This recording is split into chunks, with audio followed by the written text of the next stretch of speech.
For decades, scientists believed they understood the largest shark that ever lived.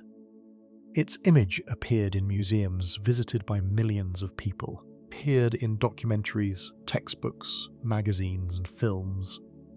Entire generations grew up staring at the same animal. A gigantic shark, broad-headed, thick-bodied. A monster that looked almost identical to a modern great white shark, only far larger. It became one of the most recognizable prehistoric creatures on Earth. There was just one problem. The animal everyone recognized may never have existed in that form at all. The deeper researchers looked into the evidence, the stranger the story became. What started as a simple question about the biggest shark in history slowly turned into something much more fascinating. Because Megalodon is not simply a story about size. It is a story about how science reconstructs lost worlds, how assumptions can become accepted truths, and how one of the most famous animals in Earth's history may still be hiding behind millions of years of uncertainty. Few extinct creatures have captured human imagination like Megalodon.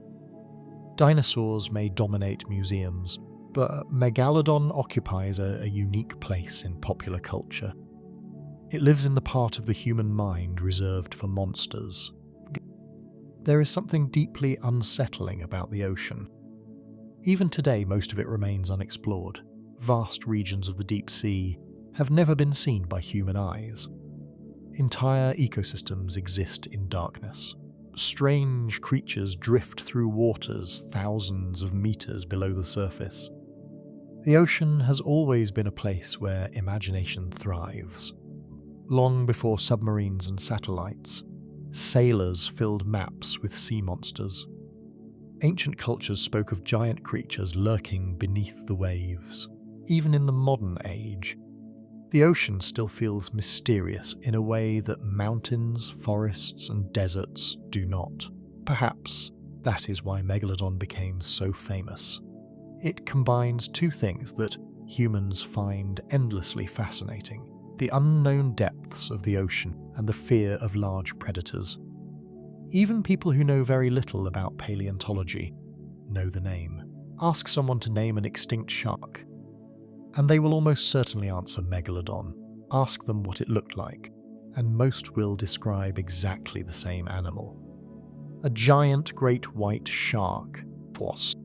The image is so familiar that it feels unquestionable. Yet familiarity is not evidence.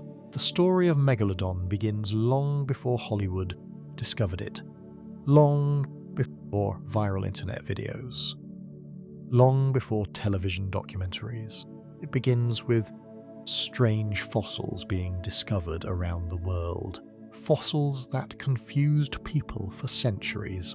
Giant triangular teeth emerging from cliffs, riverbanks, vertico, and ancient sediments.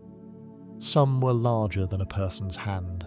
Their edges remained razor-sharp in appearance, despite being millions of years old. To people living centuries ago, these fossils seemed impossible. They did not resemble anything familiar.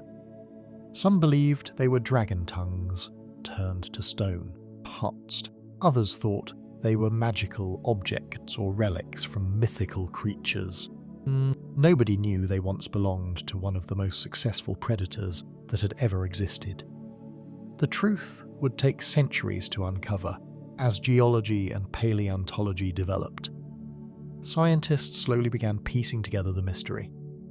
The giant teeth belonged to a shark, not merely a large shark, an enormous one. A shark operating on a scale beyond anything alive today. The realization sparked fascination almost immediately. The teeth were unlike anything found in modern oceans. Their size suggested jaws of extraordinary proportions. Those jaws implied a predator capable of hunting prey, far larger than modern sharks typically attack. Suddenly, the ancient ocean seemed different, larger, more dangerous, more alien. The idea of Megalodon began growing. Inside the scientific imagination, long before it entered popular culture. Here the story encounters its first major problem. When paleontologists discover a dinosaur, they often find bones. Skulls, limbs, vertebrae, entire skeletons. Every fossil provides clues about how the animal moved, hunted, grew, and lived. Megalodon does not leave that kind of evidence behind. Sharks are built differently. Their skeletons are composed primarily of cartilage rather than bone. Cartilage is lightweight, flexible, and ideal for life in water. It helps sharks become some of the most efficient predators on Earth. But it also creates a major challenge for paleontologists. Cartilage rarely survives the fossilization process. After a shark dies, most of its body simply disappears. Muscle vanishes, organs decay, cartilage breaks apart. Time erases almost everything. What survives are usually the teeth. This creates a strange situation. One of the most famous predators in Earth's history is known primarily from the parts of its body that fossilize best. Imagine trying to reconstruct a lion if all you had were its teeth. Imagine attempting to understand an elephant from tusks alone. The challenge becomes obvious immediately. Teeth can tell us many things. They reveal diet. They reveal feeding behavior. They reveal size estimates. They do not tell the entire story. They do not automatically reveal body shape. They do not perfectly explain movement. They do not provide a complete portrait of the animal.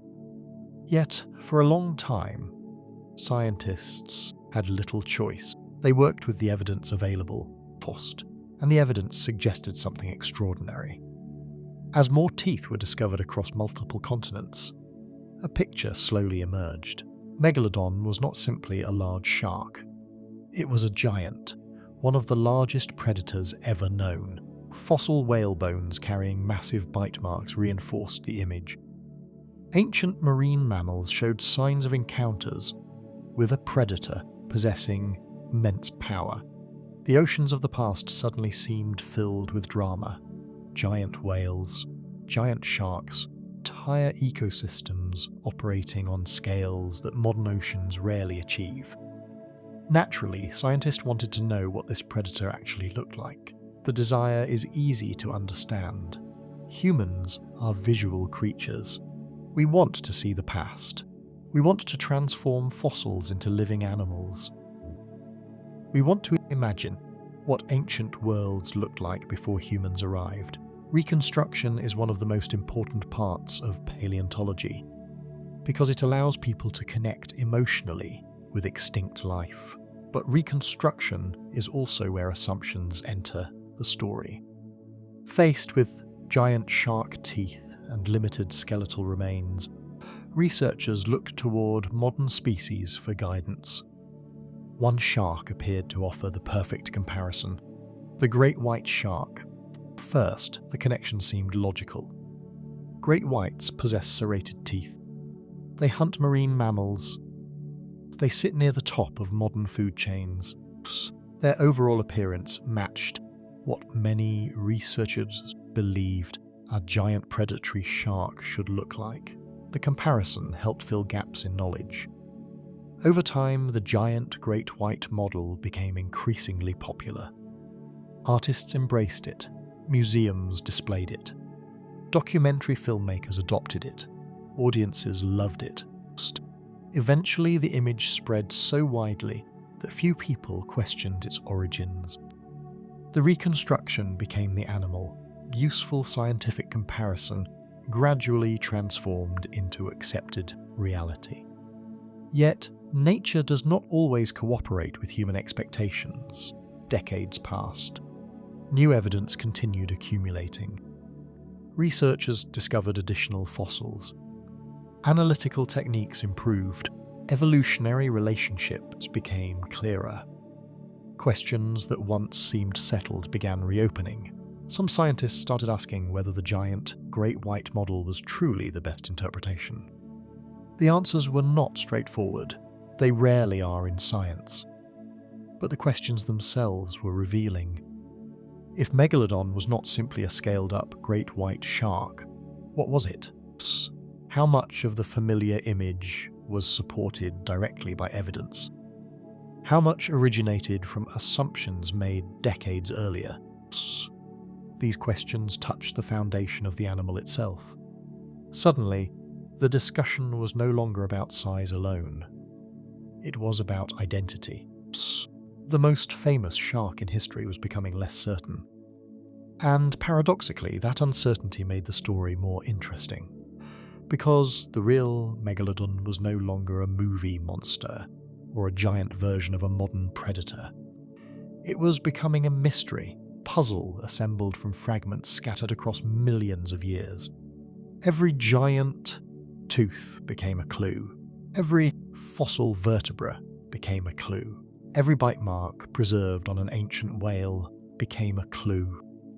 Piece by piece, scientists were trying to reconstruct a world that no longer existed.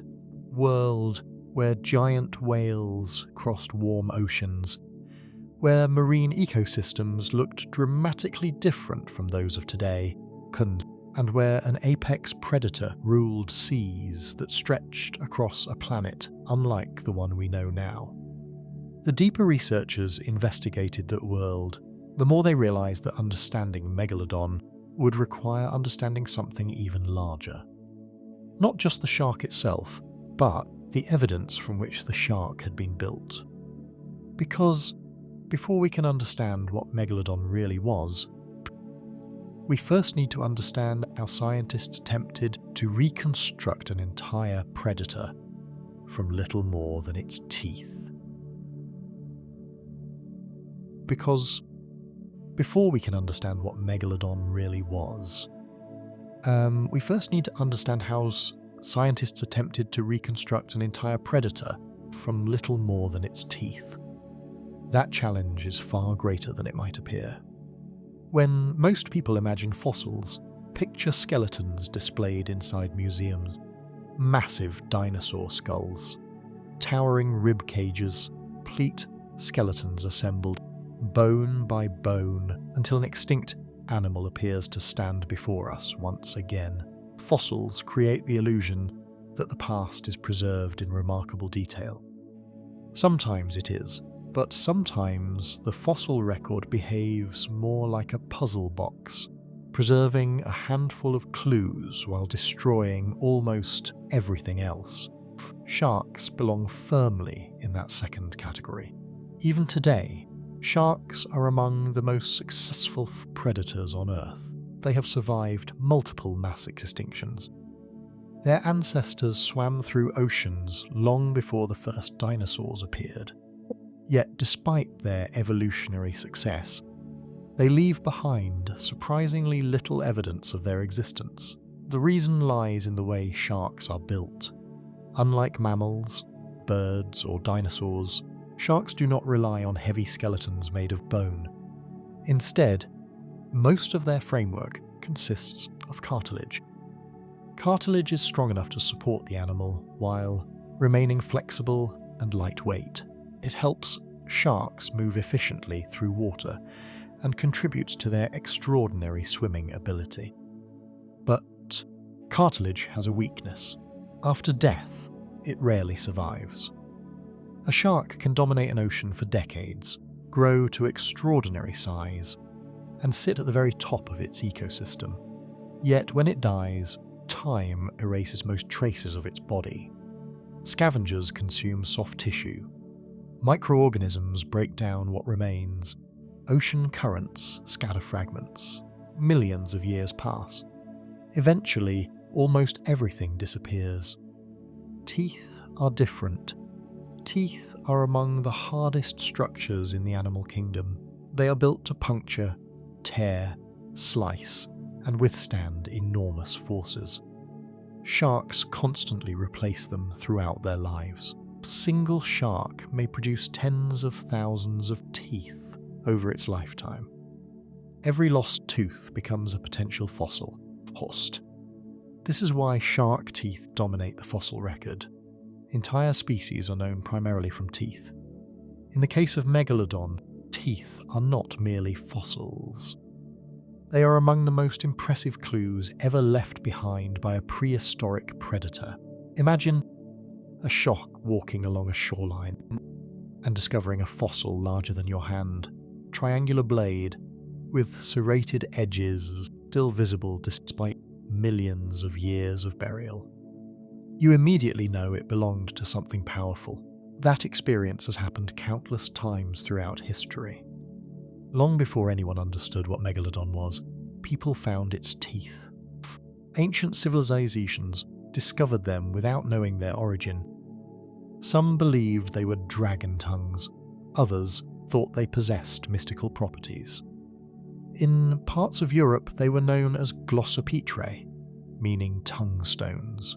People carried them as charms and medicines. Some believed they protected against poison. Others believed they fell from the sky. Real explanation was far more extraordinary. These giant fossils came from an animal that no human would ever see alive. As scientific understanding improved, advanced during the Renaissance and beyond, naturalists began questioning traditional explanations. One of the earliest breakthroughs came from the Danish scientist Nicholas Steno in the 17th century.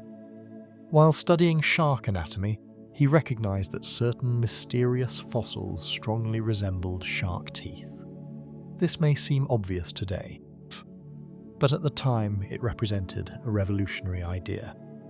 Fossils were beginning to transform from objects of myth into evidence of ancient life. Slowly the pieces started coming together. Giant fossil teeth were not magical objects. They were biological remains. They belonged to an extinct shark. Yet identifying the teeth was only the beginning. The real challenge involved understanding the animal behind them. This is where science entered difficult territory. Teeth reveal many things, but they do not reveal everything.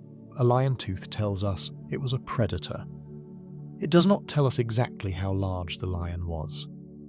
A whale tooth reveals information about feeding behavior. It does not provide a complete blueprint for the entire animal.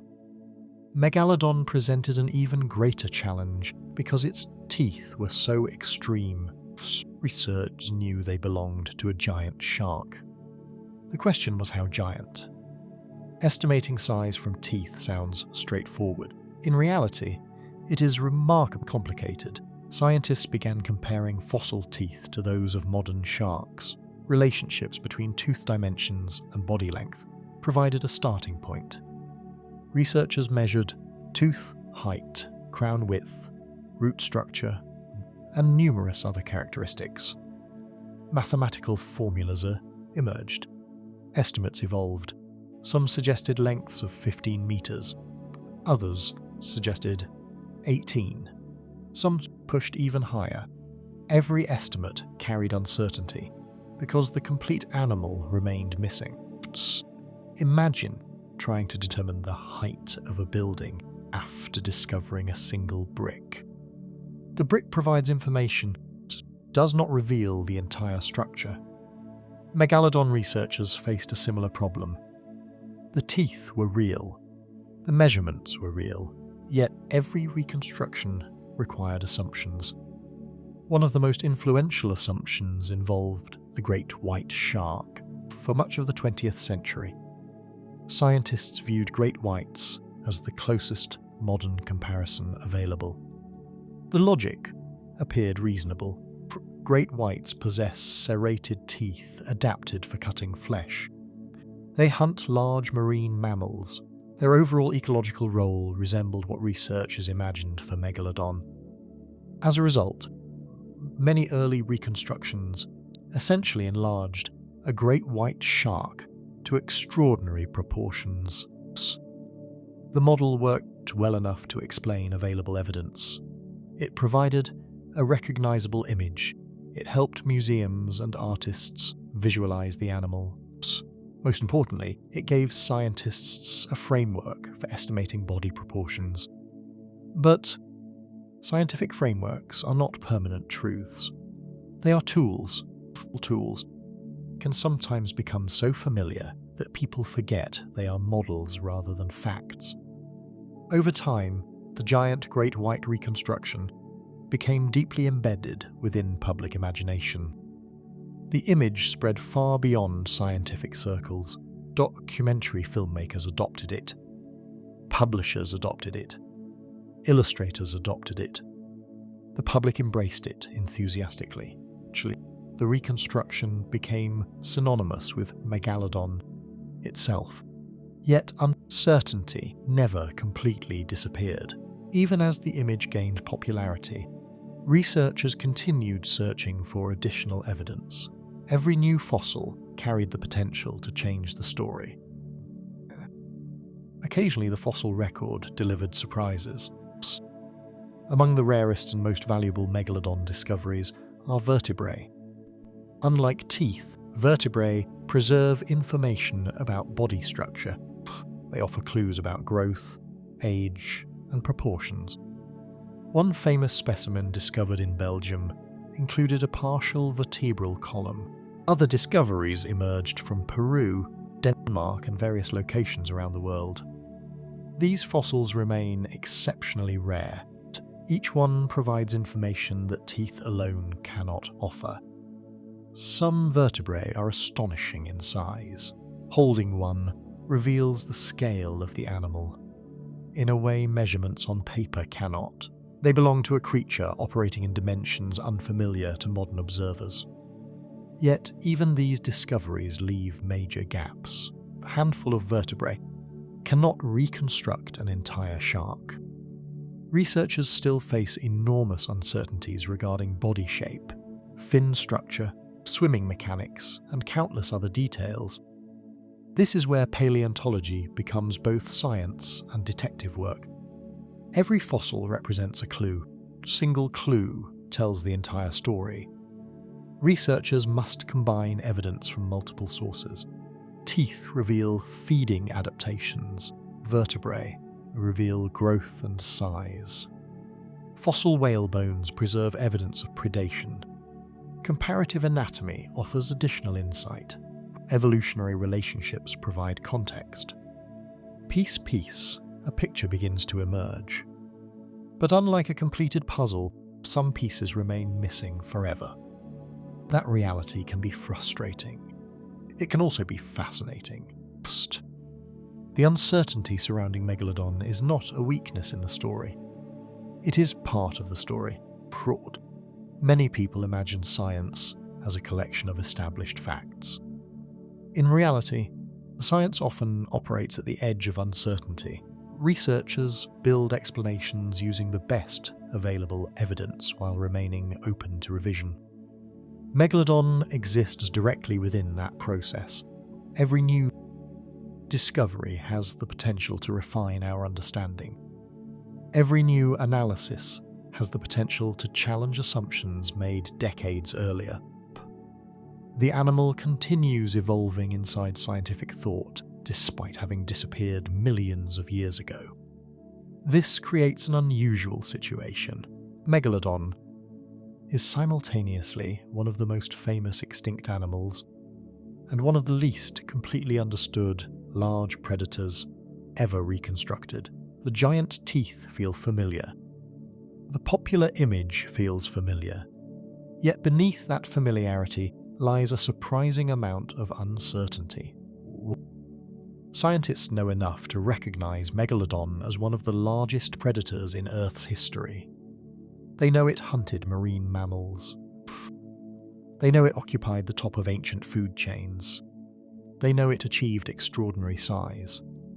Beyond those broad conclusions, the details become increasingly complex. How exactly did it move through the water? How closely did it resemble the famous giant great white reconstruction?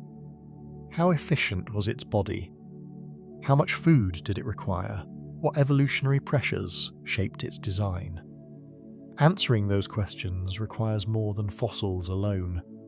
It requires understanding the world that produced the animal. Because Megalodon did not evolve in isolation, product of an ancient ocean vastly different from the one we know today.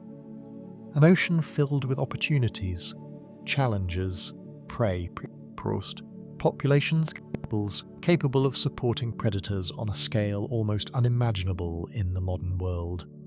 An ocean filled with opportunities, challenges, and prey populations capable of supporting predators on a scale almost unimaginable in the modern world.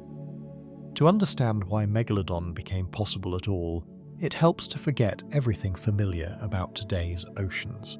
The seas that surround our planet now may appear vast and timeless, but they are only a snapshot in a much longer story. Oceans change, continents move, currents shift, entire ecosystems rise and disappear. The world that produced Megalodon was not simply an older version of our own. In many ways, it was a different planet.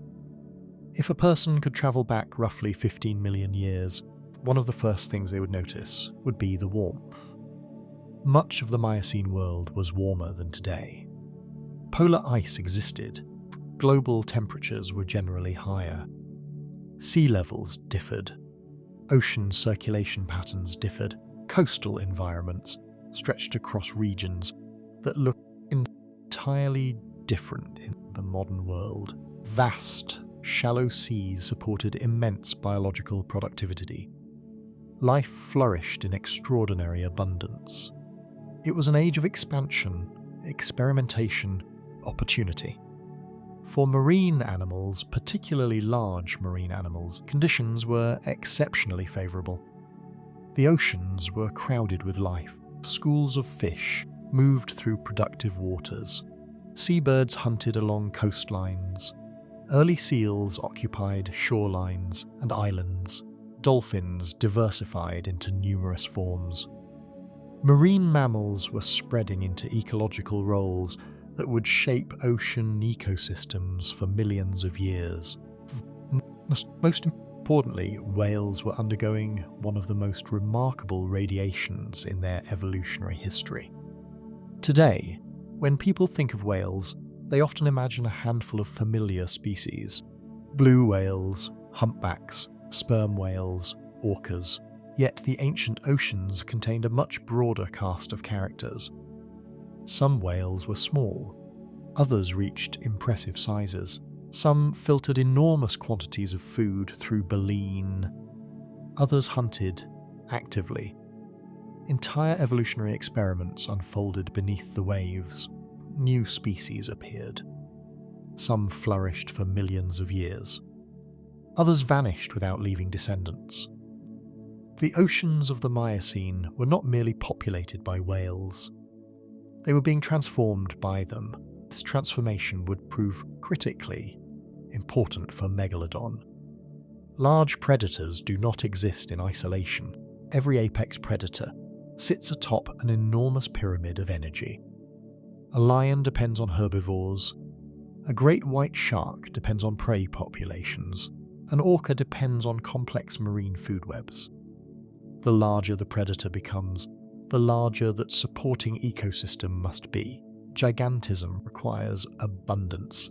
Nature does not create giant predators unless giant opportunities exist. In many ways, the rise of Megalodon mirrors the rise of whales themselves. As marine mammals diversified and increased in abundance, new ecological possibilities emerged. Large prey became more common. Energy moved through ecosystems differently. Suddenly, the oceans contained food resources capable of sustaining predators far larger than anything that had existed before. Imagine standing on the coastline of the Miocene and looking out across the sea. Beneath the surface, enormous migrations unfold. Pods of dolphins move through coastal waters. Ancient whales travel between feeding grounds. Seals gather along shorelines.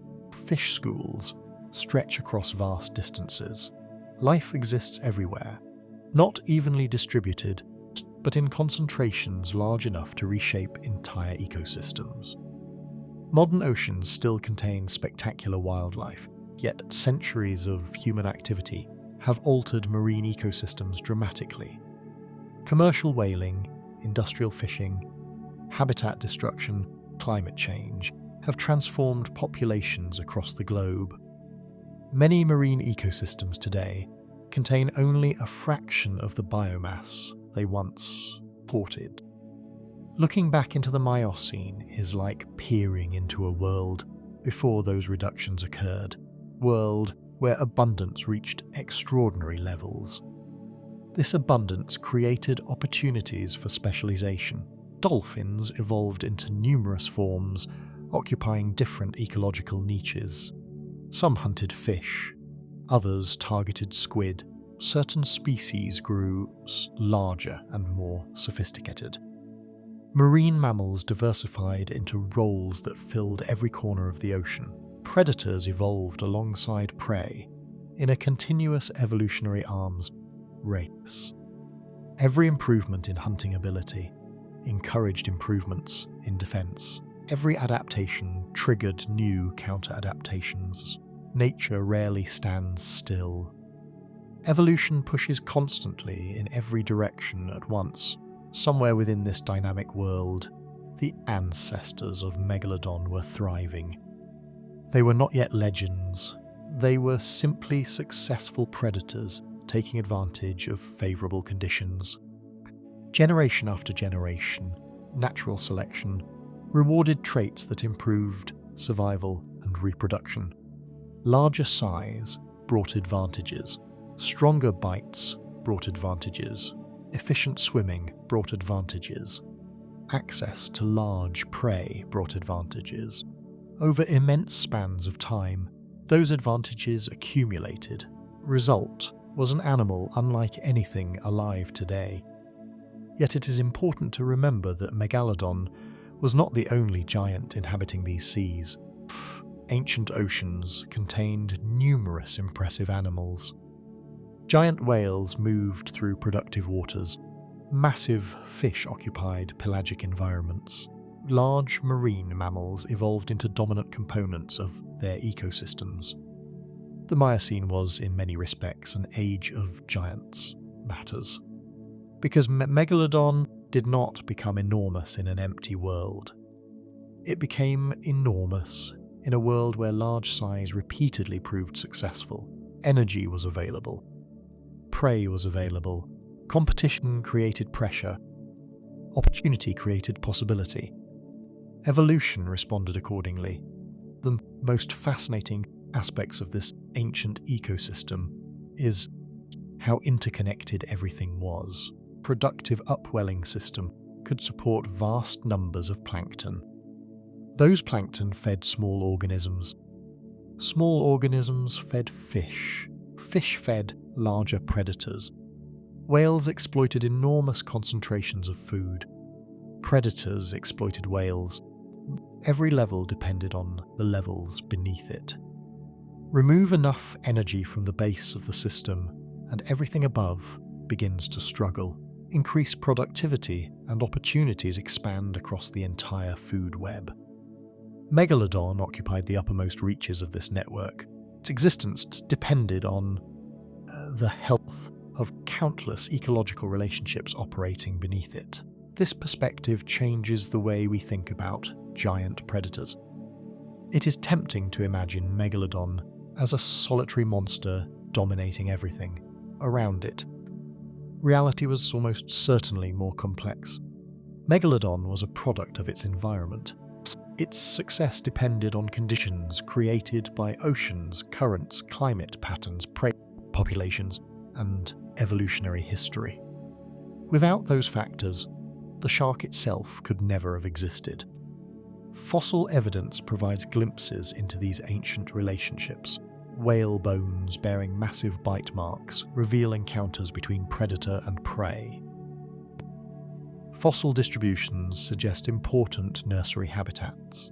Ancient coastal regions may have served as protected environments where juvenile megalodons could grow before entering open oceans.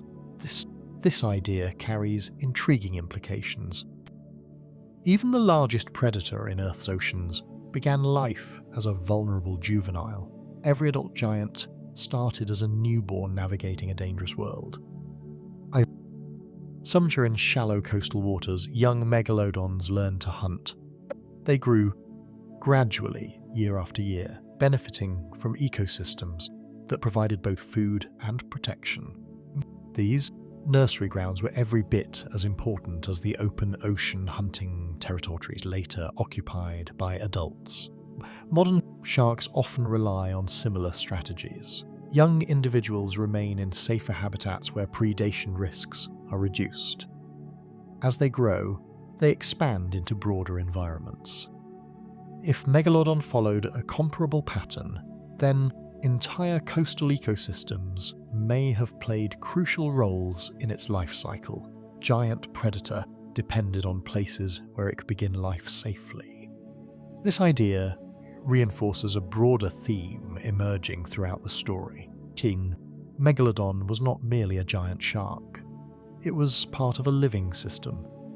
Every stage of its existence connected to larger ecological processes. Warm oceans of the Miocene provided the foundation. Productive ecosystems supplied energy. Whale populations created opportunity. Coastal habitats supported reproduction. Evolution shaped adaptations over millions of years. Piece by piece, Earth assembled the conditions necessary for an apex predator of unprecedented scale. And yet, even within this world of abundance, one question remains. We know the environment that made Megalodon possible. We know the ecosystems that supported it. We know why large predators could thrive there. What remains far less certain is the animal itself, because understanding the world around Megalodon is only the first step. The deeper challenge is understanding what kind of predator emerged from that world, and whether the familiar image carried through generations of books, documentaries, and museum displays truly reflects the creature that once ruled these ancient seas. Understanding the world around Megalodon is only the first step. The deeper challenge is understanding what kind of predator emerged from that world, and whether the familiar image carried through generations of books, documentaries, and museum displays truly reflects the creature that once ruled these ancient seas. For decades, very few people questioned the image. It appeared so often that it became inseparable from the animal itself. A massive great white shark, enlarged to impossible proportions, cutting through dark water with the confidence of an apex predator that feared nothing. Reconstruction looked convincing because it made intuitive sense. The teeth looked similar to those of a modern great white. Animals occupied the role of large marine predator. Both hunted sizable prey. Both possessed serrated, cutting teeth designed for slicing flesh. If one were to imagine a larger version of a great white shark, Megalodon seemed like the obvious result. Yet science has a habit of asking uncomfortable questions about obvious answers. First thing to understand is that the giant, great white reconstruction was never created out of laziness or carelessness. It emerged because researchers needed a starting point. When only fragments of an animal survive, comparisons become essential. Paleontologists constantly compare extinct species with living relatives in order to estimate posture, movement, behavior, and appearance. The approach is both logical and necessary. The problem arises when a useful comparison slowly transforms into accepted reality. Over time, the distinction between evidence and interpretation can become blurred. A reconstruction begins as a hypothesis. Decades later, people remember only the image. Few remember the assumptions behind it. This happened with Megalodon. The giant great white model became so dominant that many people assumed it was supported by overwhelming fossil evidence.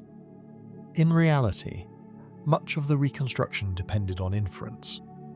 Researchers were filling gaps using the best information available at the time. As new studies emerged, some of those assumptions began facing renewed scrutiny. One reason involves evolutionary relationships. For many years, Megalodon was commonly linked closely with the great white shark. Modern research has painted a more complicated picture. While both animals share certain characteristics, they may not have been as closely related as once believed. That distinction matters because body shape often reflects evolutionary history. If Megalodon was not simply a gigantic version of a great white, then perhaps its body should not be expected to resemble one either. This realization opened the door to a new way of thinking about the animal. Instead of asking how large a great white shark could become, researchers began asking a different question. If nature were designing a predator exceeding 15 meters in length, what kind of body would actually be efficient? The answer may not be what most people expect. Imagine scaling a modern great white shark up to enormous size. At first glance, the idea seems reasonable. Yet biology imposes limits. As animals become larger, maintaining efficiency becomes increasingly important. Massive bodies require enormous energy. Swimming generates resistance. Movement becomes expensive. Every design feature must justify its existence.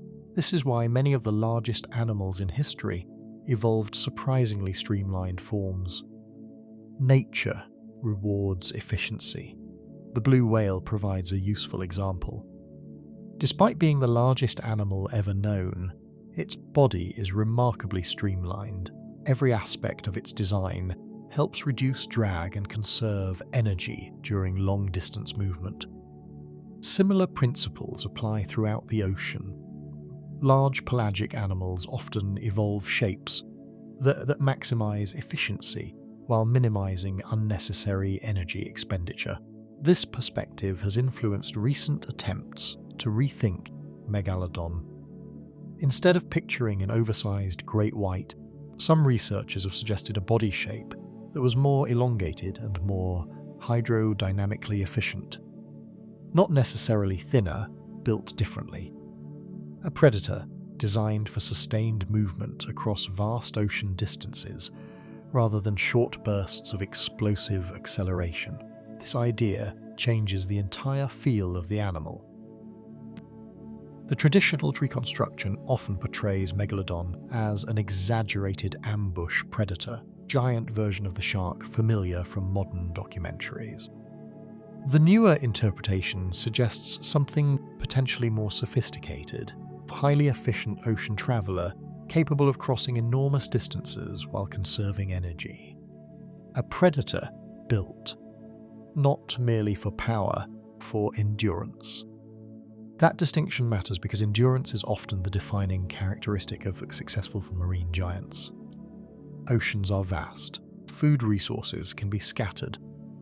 Migratory prey may travel thousands of kilometers. Predators, capable of moving efficiently between feeding opportunities, possess significant advantages. Some recent studies have explored exactly these questions, examining body proportions, swimming mechanics, growth patterns, energetic requirements. The results have challenged certain aspects of the traditional image. They suggest that Megalodon may have possessed a body unlike any living shark today. This does not mean every previous reconstruction was entirely wrong. Science rarely works that way. New discoveries tend to refine understanding, rather than completely overturn it. Megalodon was still a giant shark. It still possessed enormous teeth. It still occupied the top of its ecosystem. What may be changing is our understanding of how that shark functioned. Consider movement. Modern great white sharks are capable of impressive bursts of speed. They often rely on sudden acceleration when attacking prey. Their body design supports that strategy. But what happens when an animal becomes several times larger? Physics begins exerting greater influence. Mass increases dramatically. Energy demands rise.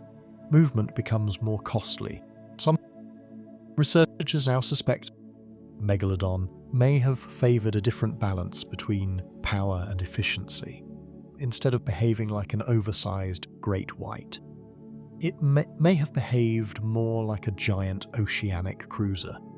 This possibility becomes even more intriguing when combined with evidence suggesting elevated body temperatures.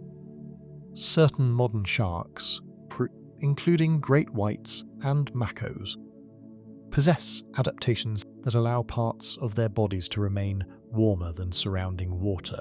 Warmer muscles can improve performance. Warmer body temperatures can expand ecological opportunities. Research indicates that Megalodon may have possessed similar capabilities on an even larger scale. If true, the implications are profound. Warm-bodied giant predator could remain active across broader geographic ranges. It could exploit prey resources unavailable to strictly cold-blooded competitors. It could move through different environments with greater flexibility. Yet every advantage comes with a cost. Maintaining elevated body temperatures requires energy. A large, warm-bodied predator must consume enormous amounts of food simply to sustain itself. This creates an interesting paradox.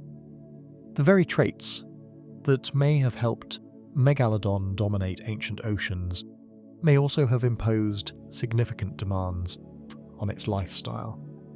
Every kilometre travelled required energy. Every day required food. Every season depended on access to productive ecosystems. Gigantism provided extraordinary advantages, but it also created extraordinary obligations. The more researchers investigate Megalodon, more it begins to resemble a carefully engineered balance between power and efficiency.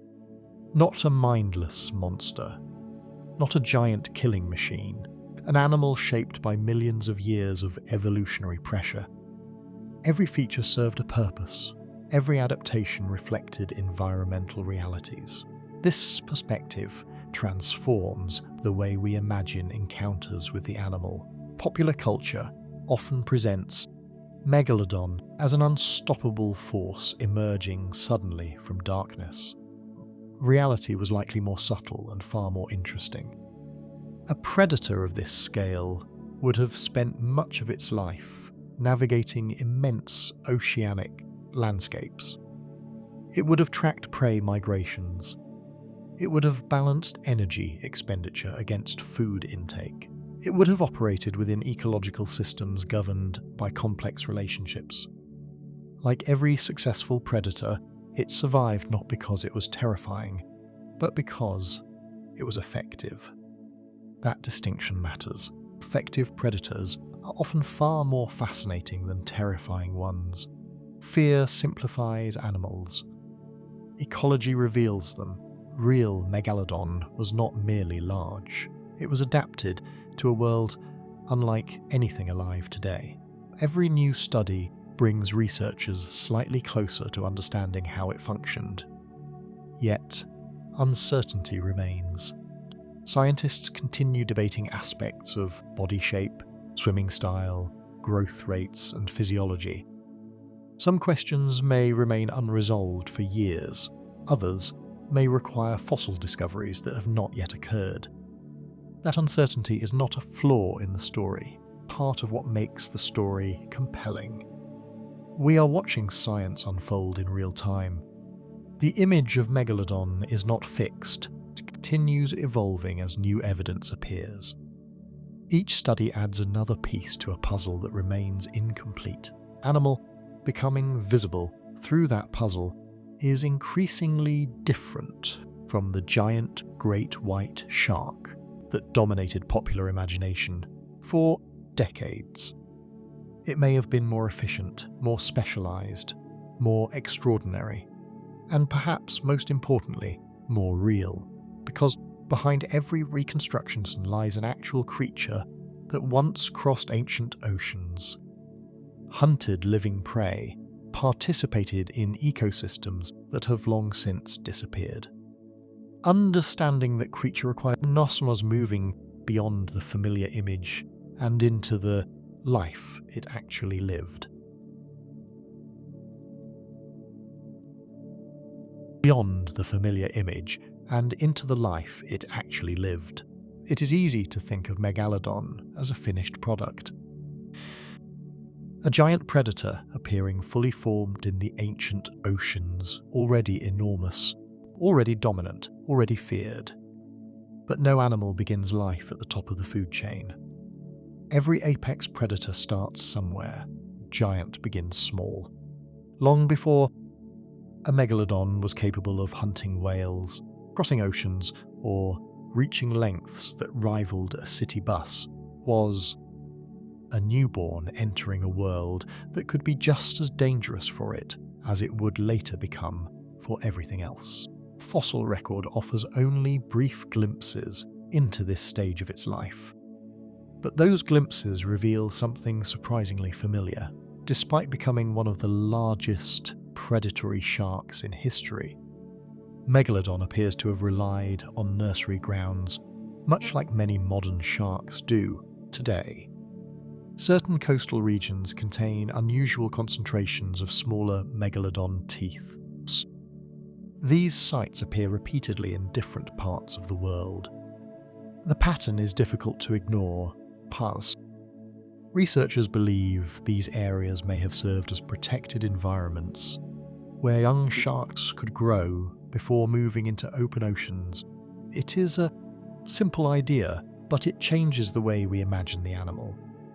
Instead of beginning life in the deep ocean, surrounded by darkness and enormous prey, juvenile megalodons may have spent their earliest years in shallow coastal waters, warm environments rich in food, places where survival was slightly easier, places where a young predator could grow without immediately competing against adults many times its size.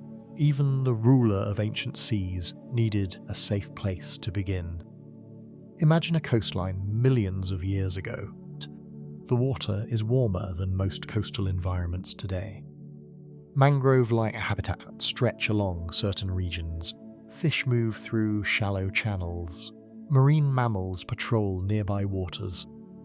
Juvenile sharks hunt smaller prey among productive ecosystems. Somewhere within that environment swims a young megalodon. By modern standards, it is already impressive. Some estimates suggest newborn megalodons may have measured 2 to 4 meters in length. That means a newborn could have rivaled or exceeded the size of many adult sharks alive today. Yet in its own world, it was still vulnerable. Size is relative. In a world containing giant marine predators, being several meters long does not guarantee safety.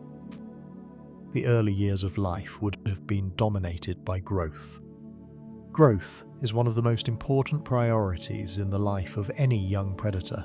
Larger size reduces vulnerability. Larger size increases hunting opportunities. Larger size expands ecological possibilities. Every successful hunt contributes to a process that may continue for decades. Fossil evidence suggests Megalodon grew rapidly, particularly during its younger years. Such growth makes sense.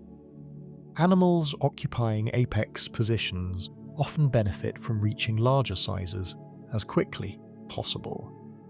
The sooner a juvenile escapes the most dangerous stages of life, the better its chances of survival. Yet, rapid growth creates enormous nutritional demands.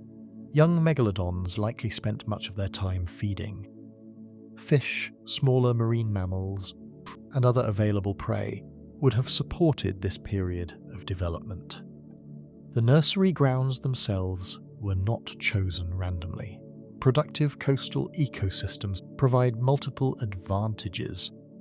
Food is abundant, water temperatures are favorable, certain large predators may be less common than in open ocean environments.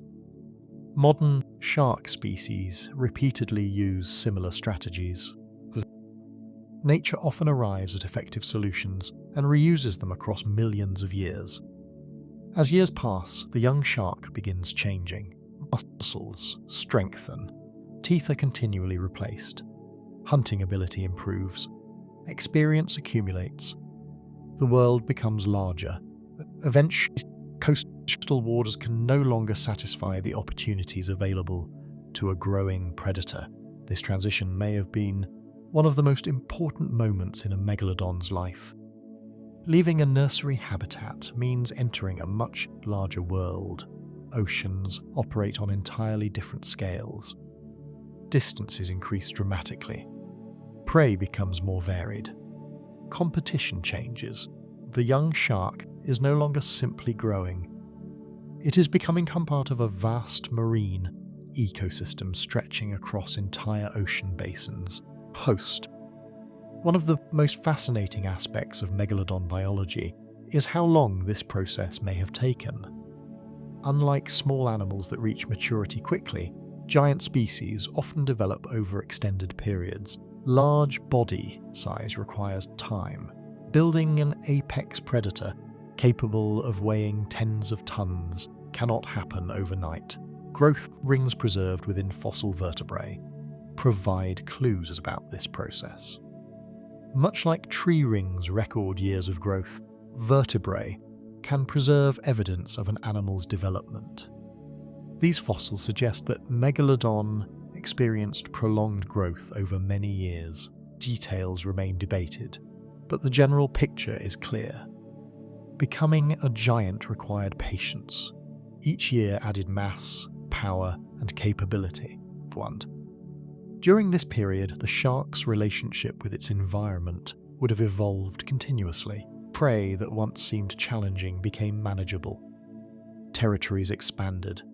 Hunting techniques improved. The young predator was learning an ocean far larger than anything experienced during its earliest years. Modern sharks offer useful comparisons.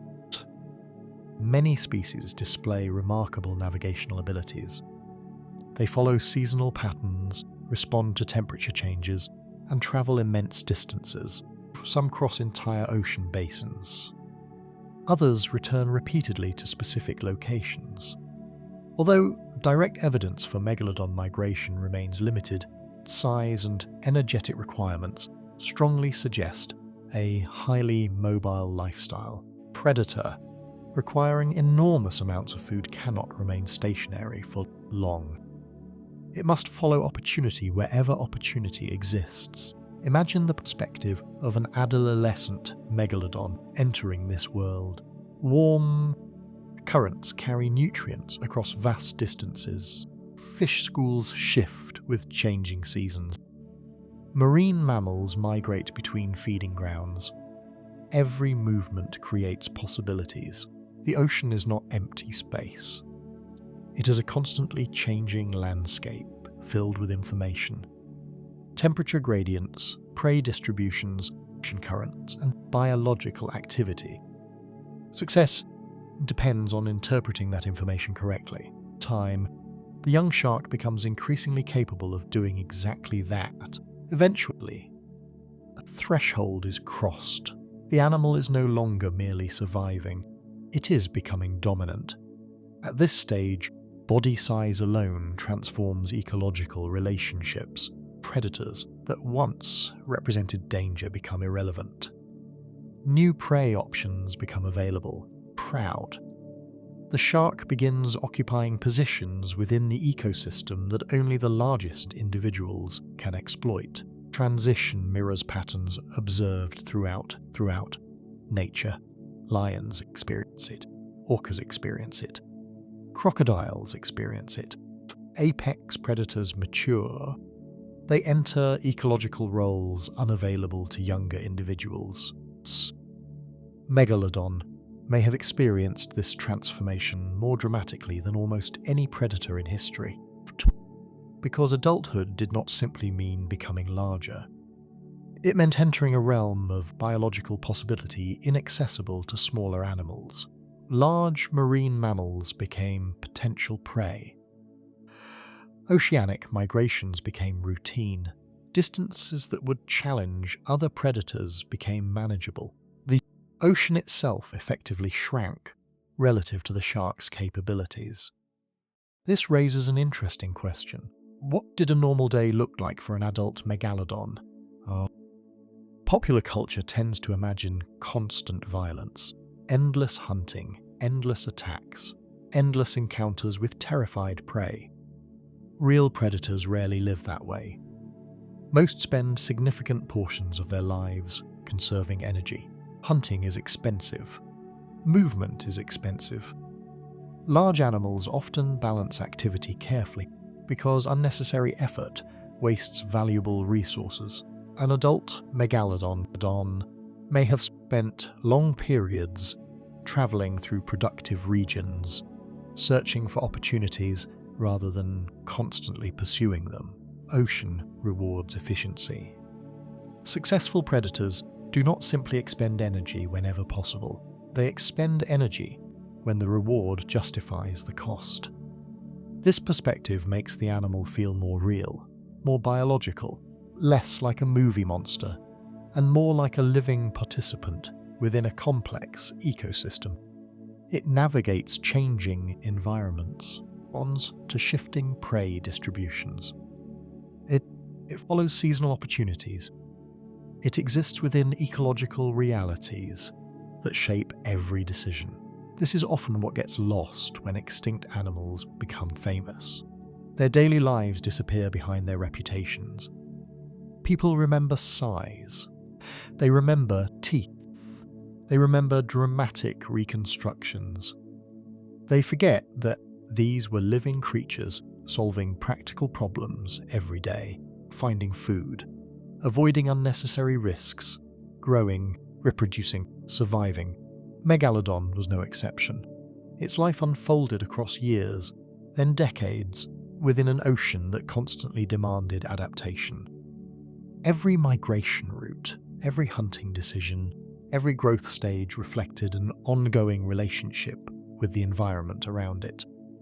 By the time an individual reached full maturity, it represented the culmination of one of the most extraordinary life histories in the history of marine predators. Newborn, only a few meters long, had become a giant capable of influencing entire ecosystems. The journey from nursery grounds to apex predator reveals something important about Megalodon. It was not defined solely by its size. Its success emerged from a combination of growth, mobility, adaptability, and opportunity. Proud, the ancient oceans created conditions where such a predator could flourish. But flourishing required more than simply becoming large. It required becoming effective. And nowhere would that effectiveness become more apparent than when the shark began hunting the animals that helped make its existence possible in the first place. And nowhere would that effectiveness become more apparent than when the shark began hunting the animals that helped make its existence possible in the first place. The ancient oceans contained many predators, but very few occupied the same position as an adult megalodon. By the time one reached full size, it entered a category of animal so rare that comparisons become difficult. Most predators live within limitations, must worry about larger competitors, defend territories, avoid injury, and constantly balance risk against reward. Megalodon certainly faced challenges, but at the height of its power, it occupied a level of dominance rarely seen in nature. Difference was not simply its size. It was what that size allowed it to do. To understand this, imagine the perspective of a whale moving through Miocene seas. The journey itself would have felt familiar.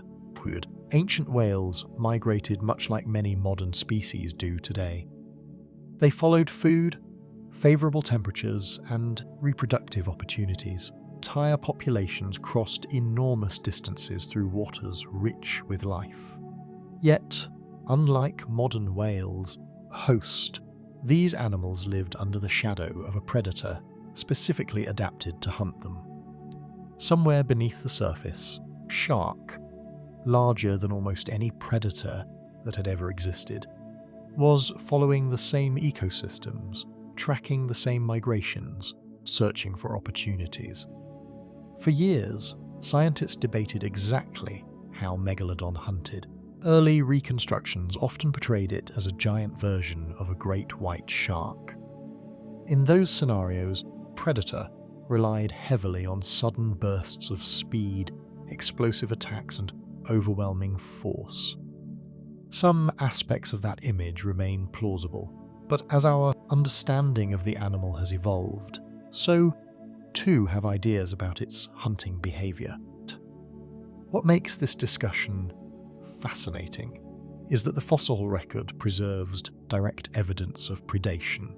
Whale bones discovered in ancient sediments sometimes carry unmistakable bite marks, deep gouges, broken ribs, damaged vertebrae. Some fossils reveal healed wounds, evidence that certain animals survived encounters with giant sharks. Others suggest attacks that ended very differently. These fossils are more than damaged bones. They are snapshots of interactions that occurred millions of years ago. Rare moments where predator and prey collided, leaving traces that survived through deep time. One fossil might reveal where a bite landed. Another may show which part of the body was targeted. Together, these clues help scientists reconstruct behaviour. And behaviour is often far more interesting than anatomy. Teeth can tell us what an animal could do. Bite marks help reveal what it actually did. One pattern appears repeatedly in some fossil whale remains. Damage often occurs around areas critical for movement. Flippers, tail regions, areas responsible for propulsion and maneuverability. This has led some researchers to suggest that Megalodon may have targeted mobility before attempting to kill prey outright. It is a strategy seen in nature today. Many predators do not immediately go for a fatal strike. They first reduce a prey animal's ability to escape. Once mobility is compromised, the outcome becomes increasingly predictable. Imagine the challenge facing a predator attempting to kill a large whale. Even a relatively modest whale outweighs most terrestrial animals. It possesses strength, endurance, and the ability to flee into open water. Direct frontal attack carries risks. Large prey can fight back. They can injure predators. They can escape. Evolution favours strategies that reduce those risks. A giant shark targeting movement first would gain a significant advantage. Suddenly, the prey is no longer operating at full capacity. Every subsequent attack becomes easier. Every escape attempt becomes less effective. Whether this was Megalodon's primary hunting strategy remains debated, but the fossil evidence strongly suggests a predator that was both powerful and intelligent in its use of force. Power alone rarely explains long-term evolutionary success. Efficiency matters, strategy matters. The most successful predators are often those that achieve results while minimizing unnecessary danger. This idea becomes even more compelling when considering the sheer scale of the animal. Mature Megalodon represented an enormous investment of energy. Injury would have been costly.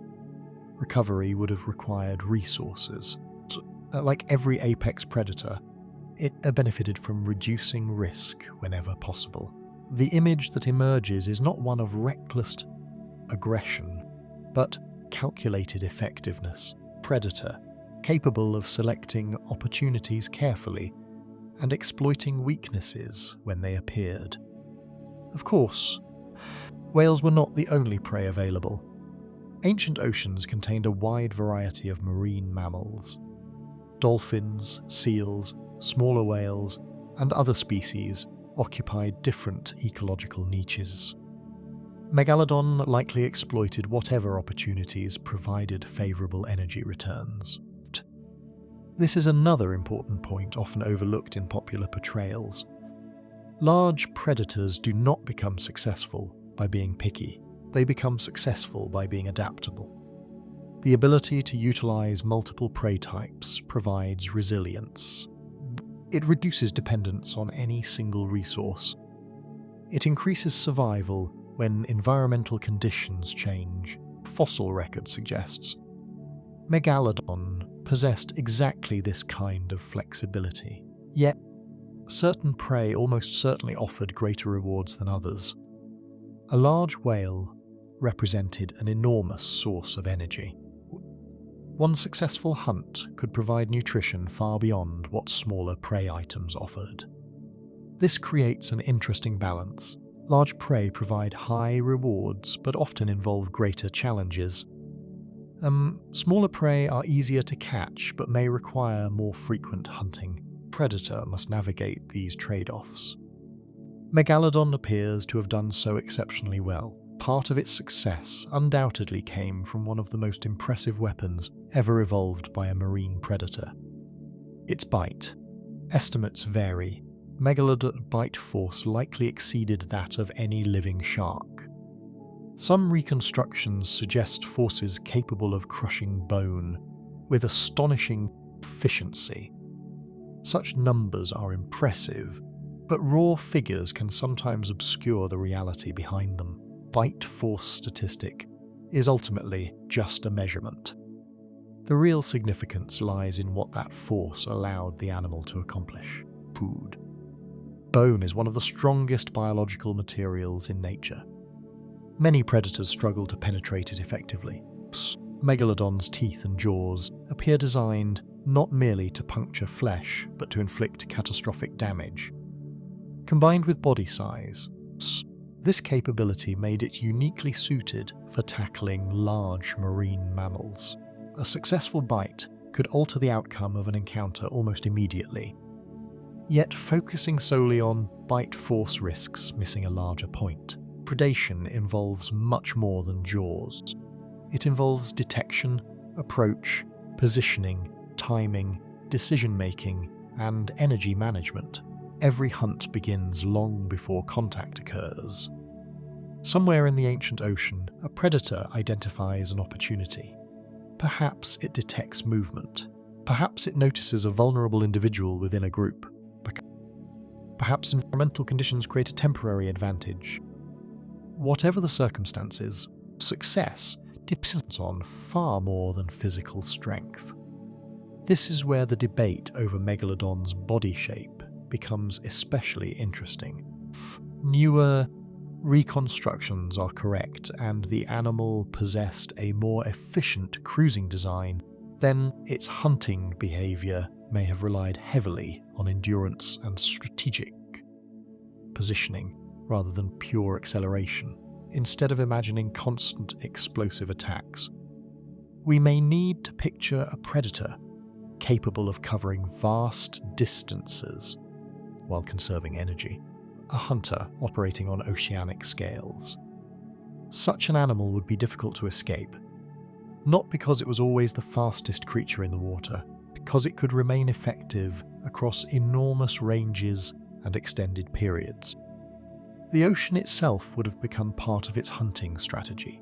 Migration routes, feeding grounds, productive coastal regions, seasonal concentrations of prey. Every environmental pattern represented information that could be exploited. This is one reason apex predators often appear almost invisible within their ecosystems. Their success depends on understanding patterns that prey cannot fully perceive. By the time danger becomes obvious, the opportunity has already been created.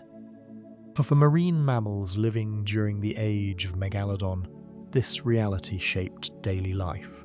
Every migration carried risks. Every feeding ground contained uncertainty.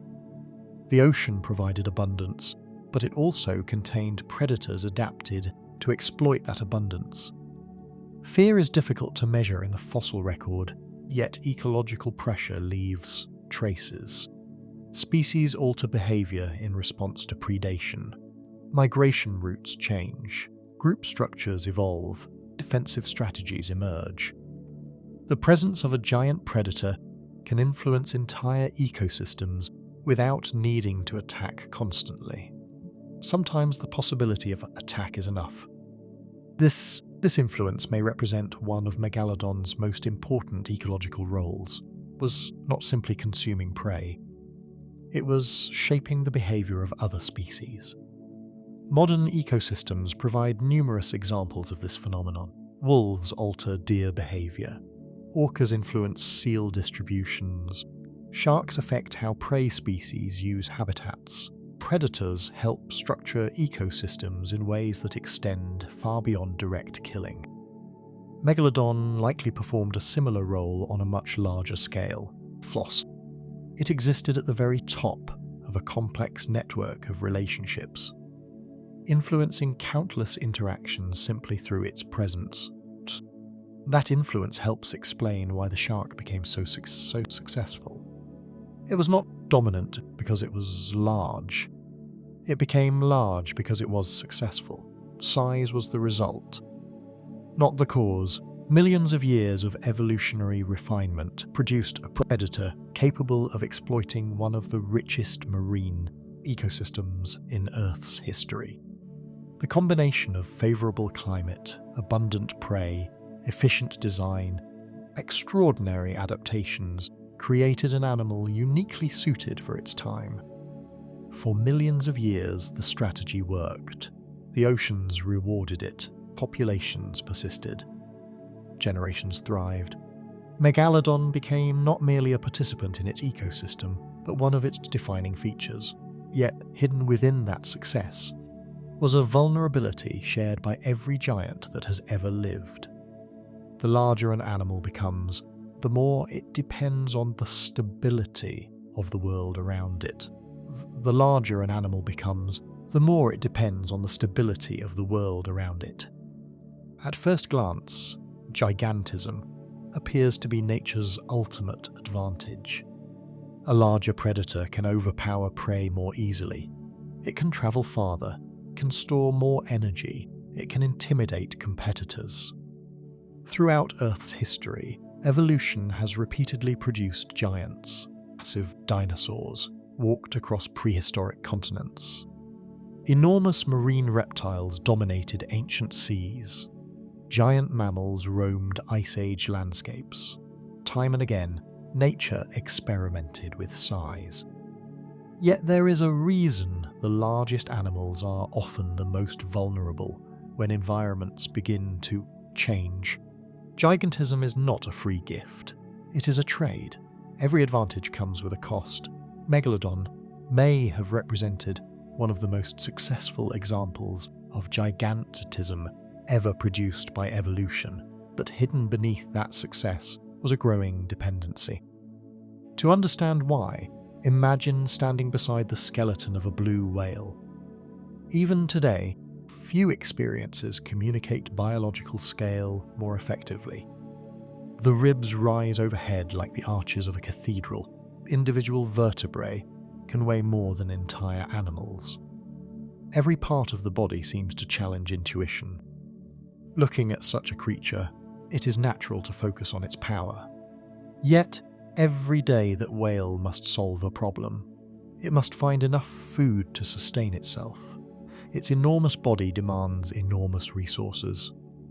No matter how successful it becomes, that requirement never disappears. Megalodon faced the same reality. In fact, because it was an active predator, the challenge may have been even greater. Giant filter-feeding whale can survive by processing immense quantities of small organisms. A giant apex predator requires concentrated energy, must locate, pursue, and consume prey large enough to justify the effort spent obtaining it. Every hunt becomes part of a delicate equation.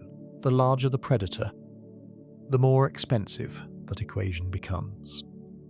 Modern researchers have attempted to estimate how much energy Megalodon required. Exact numbers remain uncertain, but the overall picture is clear. Maintaining a body that may have exceeded 15 meters in length demanded enormous amounts of food. Not occasionally, constantly, every day, every season, every year, mature Megalodon existed within a world of perpetual energy calculations. Success depended on finding enough prey to support not only survival, but growth, movement, reproduction, and long-term health. This requirement helps explain why the ancient oceans needed to be so productive. A giant predator cannot exist in a struggling ecosystem. It requires abundance. The larger the predator becomes, the more tightly its fate becomes linked to the availability of resources. During favorable times, this relationship can create extraordinary success. During difficult times, it can become dangerous. One way to appreciate the scale of this challenge is to consider what happens when large predators miss opportunities. Smaller shark may survive extended periods on relatively modest resources. Its energy demands remain manageable. Giant predator operates under different rules. Every missed feeding opportunity carries greater consequences. Every decline in prey availability becomes more significant.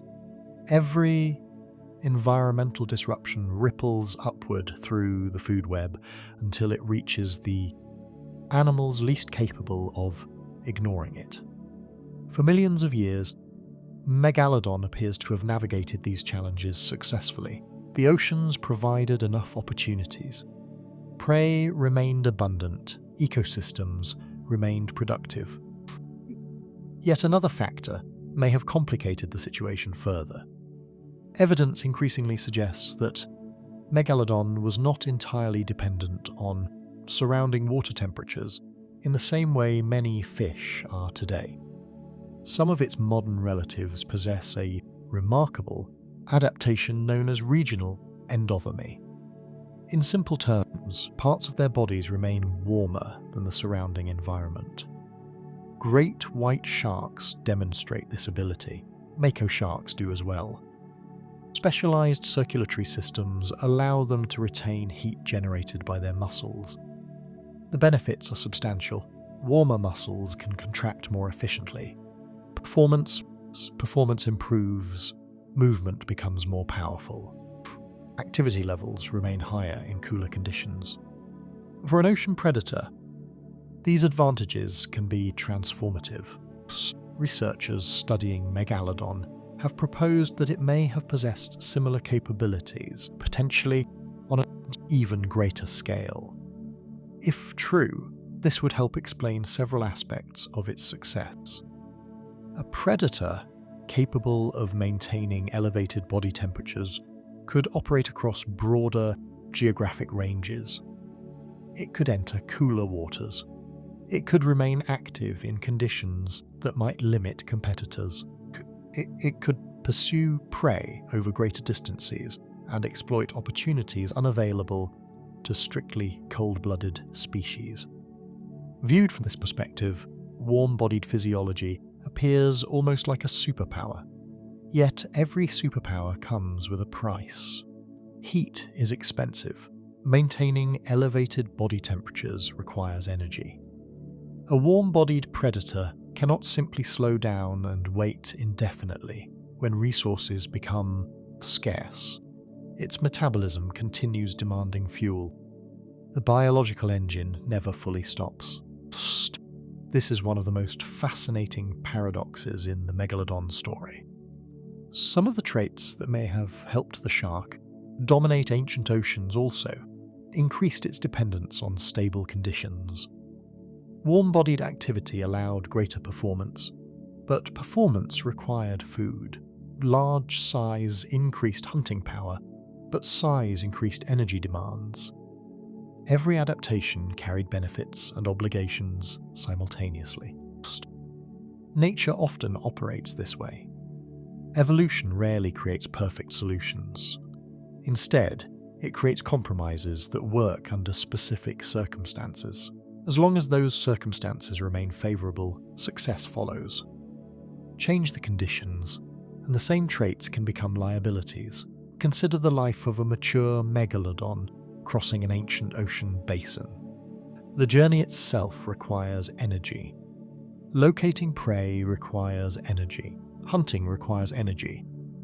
Digestion requires energy. Reproduction requires energy. Every aspect of existence depends on maintaining a positive balance between intake and expenditure. The shark survives because the ecosystem supports that balance.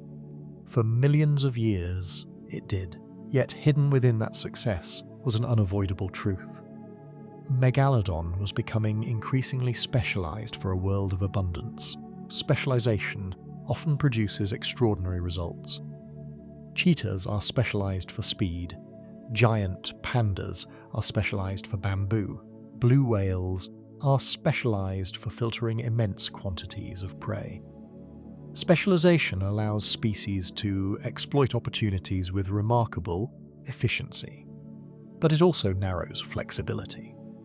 The more specialized an organism becomes, the more dependent it may become on the conditions that favored its evolution. Megalodon's enormous size represented a form of specialization. Its physiology represented another. Its reliance on large marine prey represented yet another. Together, these characteristics created one of the most formidable predators in Earth's history. They also created a predator whose success depended heavily on environmental stability. Fossils reveal what happens when that stability exists. Megalodon flourished. Populations spread across multiple oceans. The species persisted for millions of years, became one of the defining predators of its era.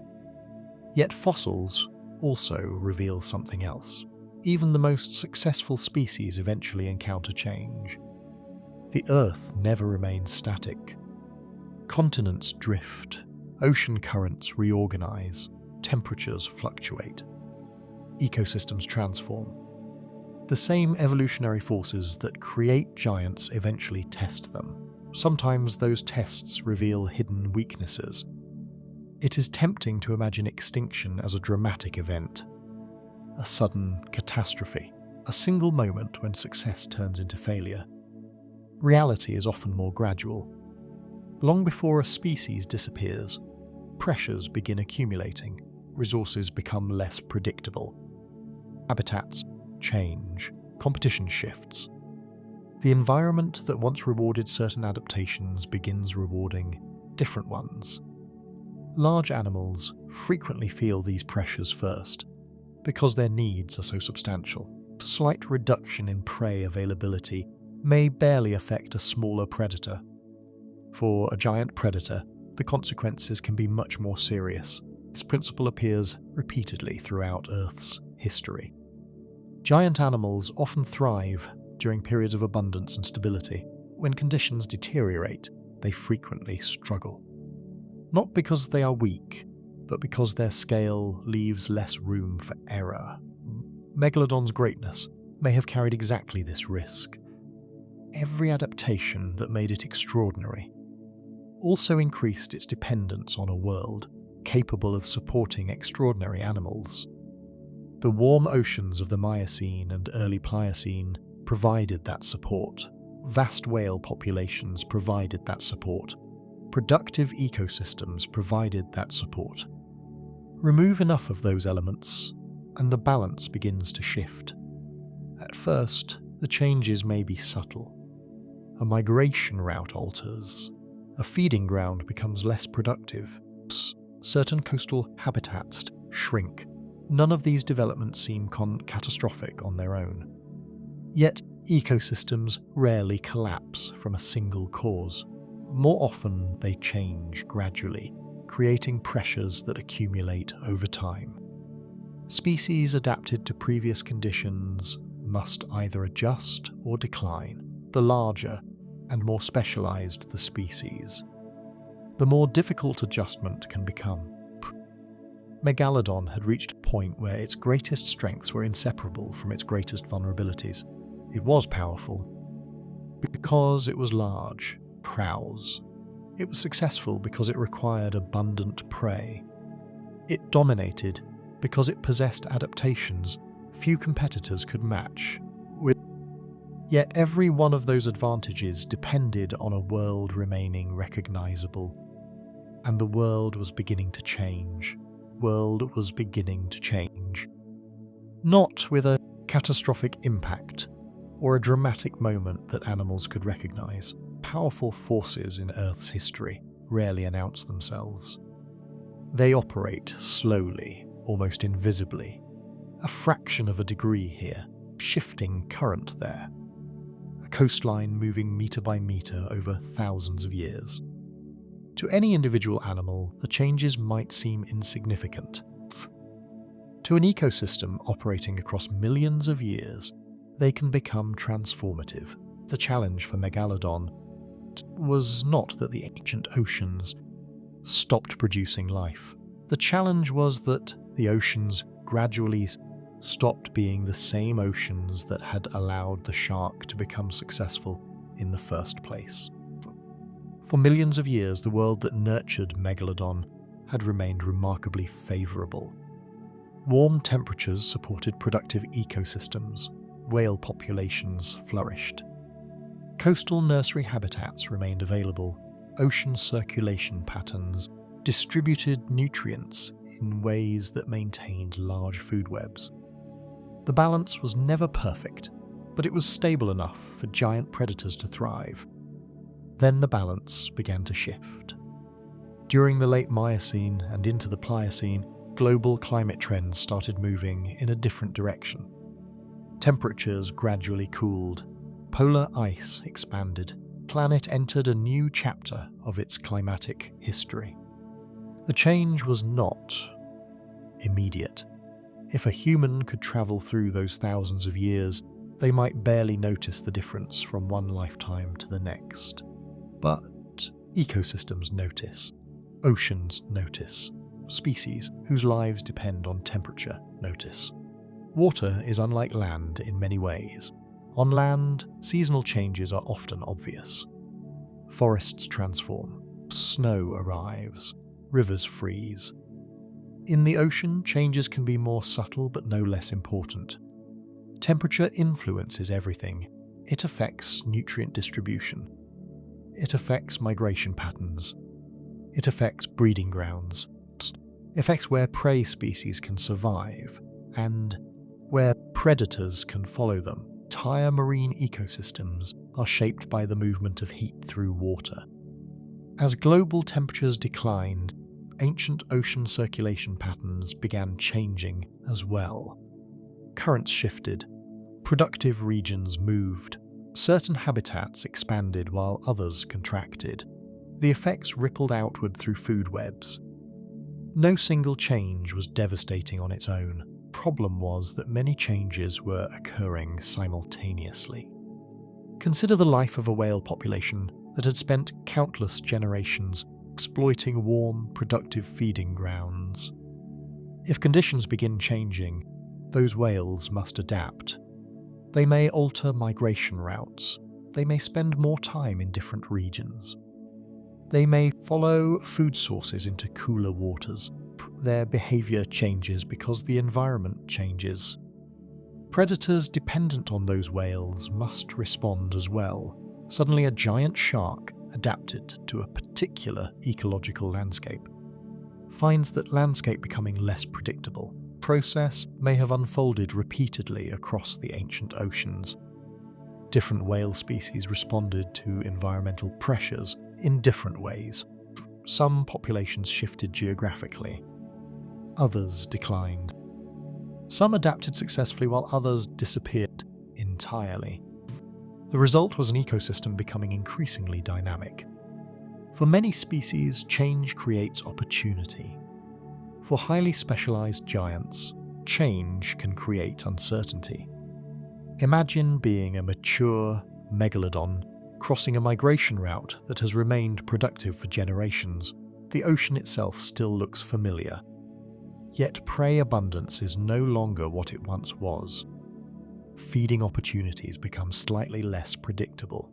Successful hunts require greater effort. Distances between resources increase. None of these developments are individually catastrophic. Together, begin altering the economics of survival. This is one of the reasons extinction can be so difficult to recognize while it is happening. Species rarely experience a single moment of failure. More often, they experience accumulating pressures. Conditions become incrementally less favorable. Populations slowly decline. Reproductive success decreases. Recovery becomes more difficult. Process unfolds gradually, enough that it may take hundreds of thousands of years before the outcome becomes obvious. Megalodon appears to have encountered exactly this kind of challenge. One particularly important issue involved coastal nursery habitats earlier in the story. We explored how juvenile megalodons may have relied on shallow, productive environments during their early years. Habitats were not optional. They represented a critical stage of the shark's life cycle. Young animals depended on them. Any disruption affecting nursery grounds could influence future generations long before adults experienced direct consequences. As sea levels changed and coastlines shifted, some of these environments may have become less suitable. Productive, shallow habitats disappeared in certain regions. Others transformed into entirely different ecosystems. This matters because successful reproduction depends on more than adult survival. A species must continually replace itself. Generation relies on the next. If juvenile survival begins declining, the effects may remain hidden for long periods before becoming visible at the population level. The challenge becomes even greater when combined with the energetic demands discussed earlier. Large, warm-bodied predators cannot easily absorb repeated losses. Their entire strategy depends on abundant resources and successful recruitment of future generations. Remove enough pieces from that system and resilience begins to erode. There is another aspect of climate change that often receives less attention, but may have been equally important. Temperature affects geography. Oceans cool. Prey species frequently shift toward regions that remain favorable. For some marine mammals, cooler waters can actually become advantageous. Rich feeding grounds emerge in higher latitudes. Productive ecosystems develop in places previously less attractive. Prey populations move accordingly. This creates a problem for predators that adapted to warmer environments. Follow the prey into colder waters and physiological challenges increase. Remain in warmer waters and prey becomes scarcer. Neither option is ideal. Modern marine ecosystems demonstrate similar patterns. Species track favorable conditions across enormous distances. Migration routes change. Population centers move. Entire communities reorganize themselves around shifting environmental realities. There is little reason to believe ancient oceans behaved differently. Megalodon was not confronting a single obstacle. It was confronting a moving target. The world around it was reorganizing. Every successful adaptation that once provided stability now required constant adjustment. The shark's enormous size may have amplified the problem. Smaller predators often possess greater flexibility, for they require less food. They mature more quickly. They can exploit a wider range of opportunities. Giants enjoy tremendous advantages during periods of abundance, but abundance itself can become fragile when environmental conditions shift. This principle appears repeatedly throughout natural history. Some of Earth's most impressive animals disappeared. Not because they were poorly adapted, because they were adapted too specifically to worlds that no longer existed. Fossils reveal this pattern again and again.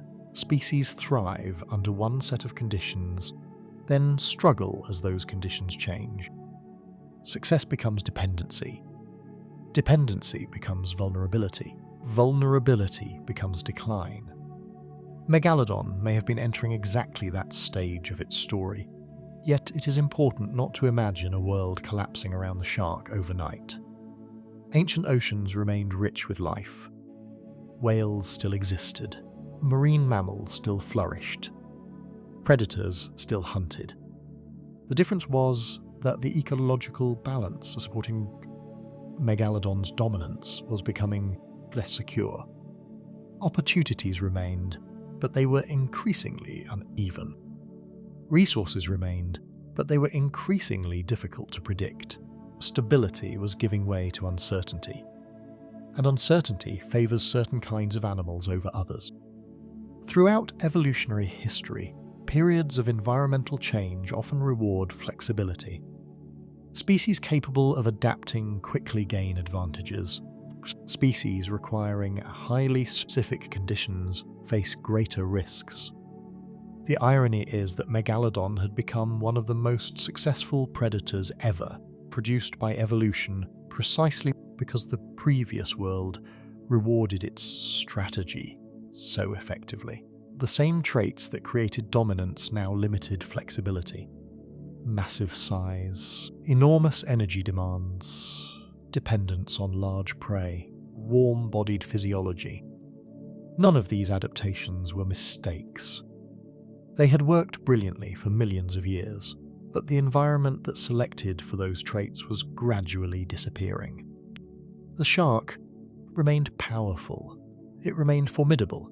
It remained capable of hunting some of the largest animals in the ocean. Yet power does not protect species from ecological change.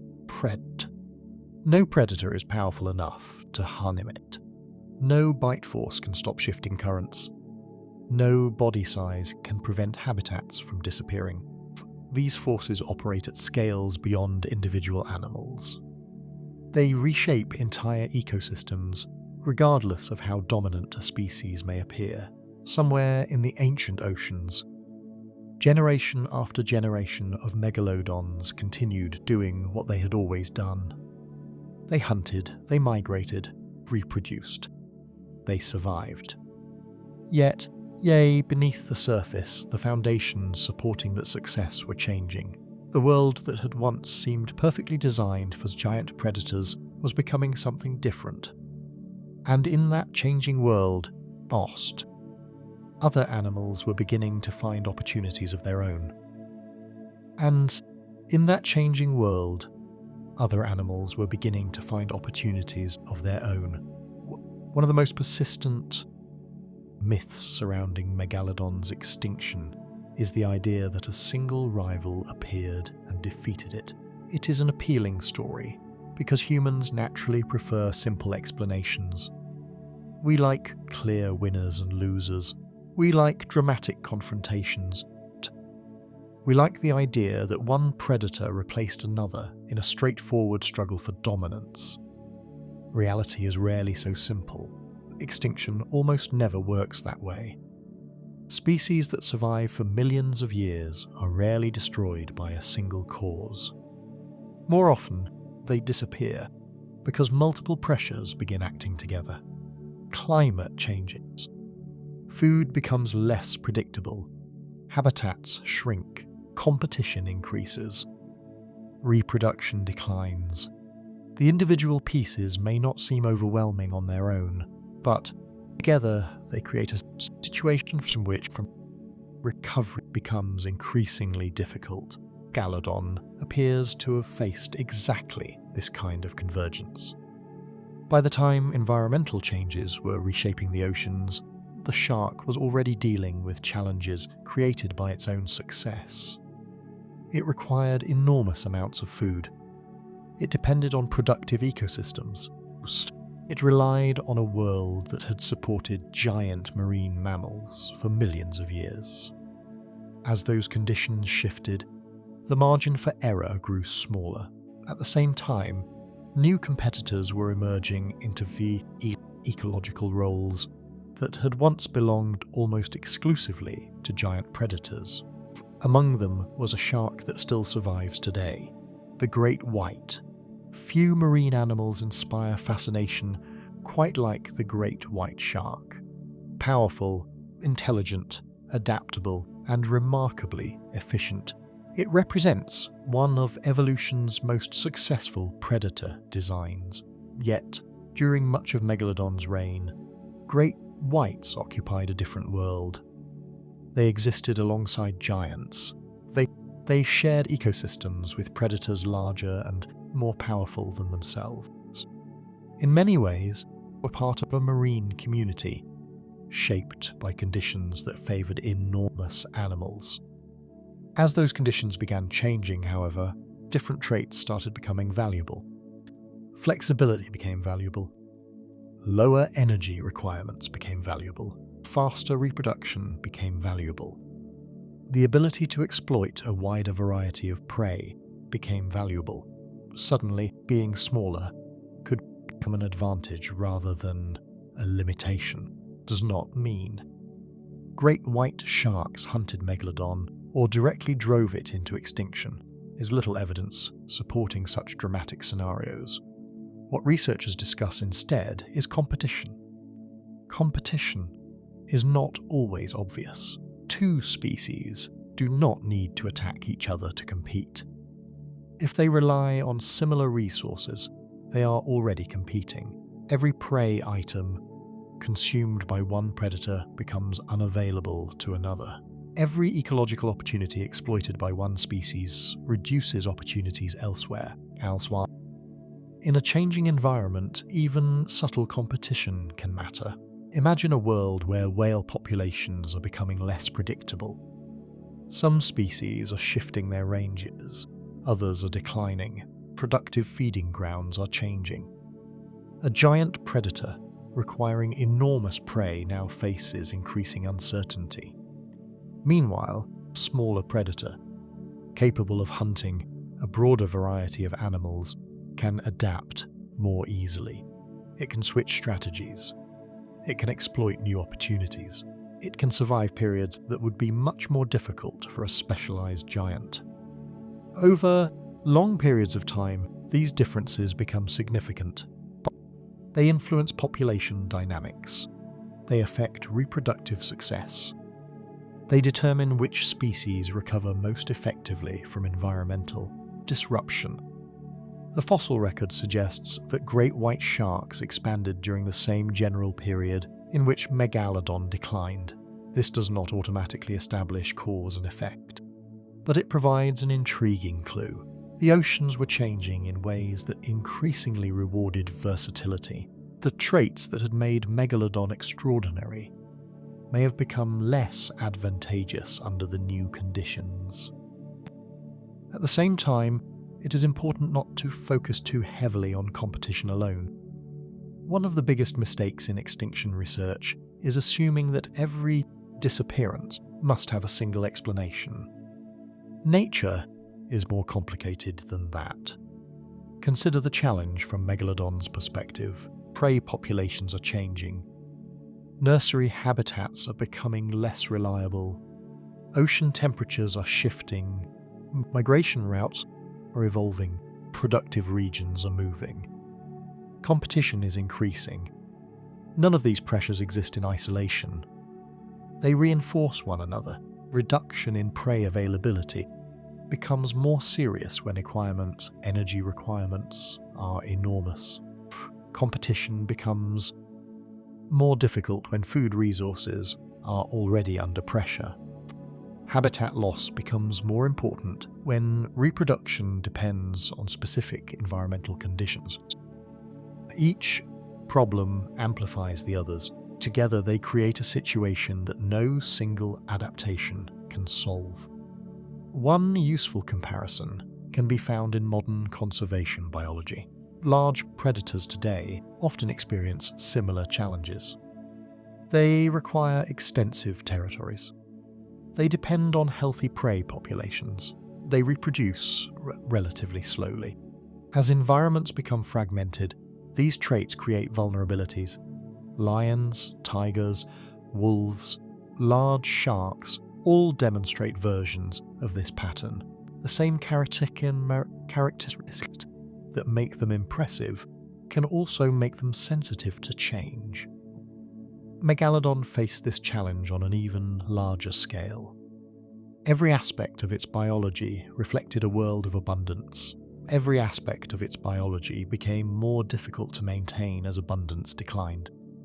This does not mean the shark suddenly vanished. Extinction is usually gradual. Populations may decline region by region. Certain habitats may remain suitable longer than others. Some groups may persist while others disappear. The process can unfold over hundreds of thousands of years.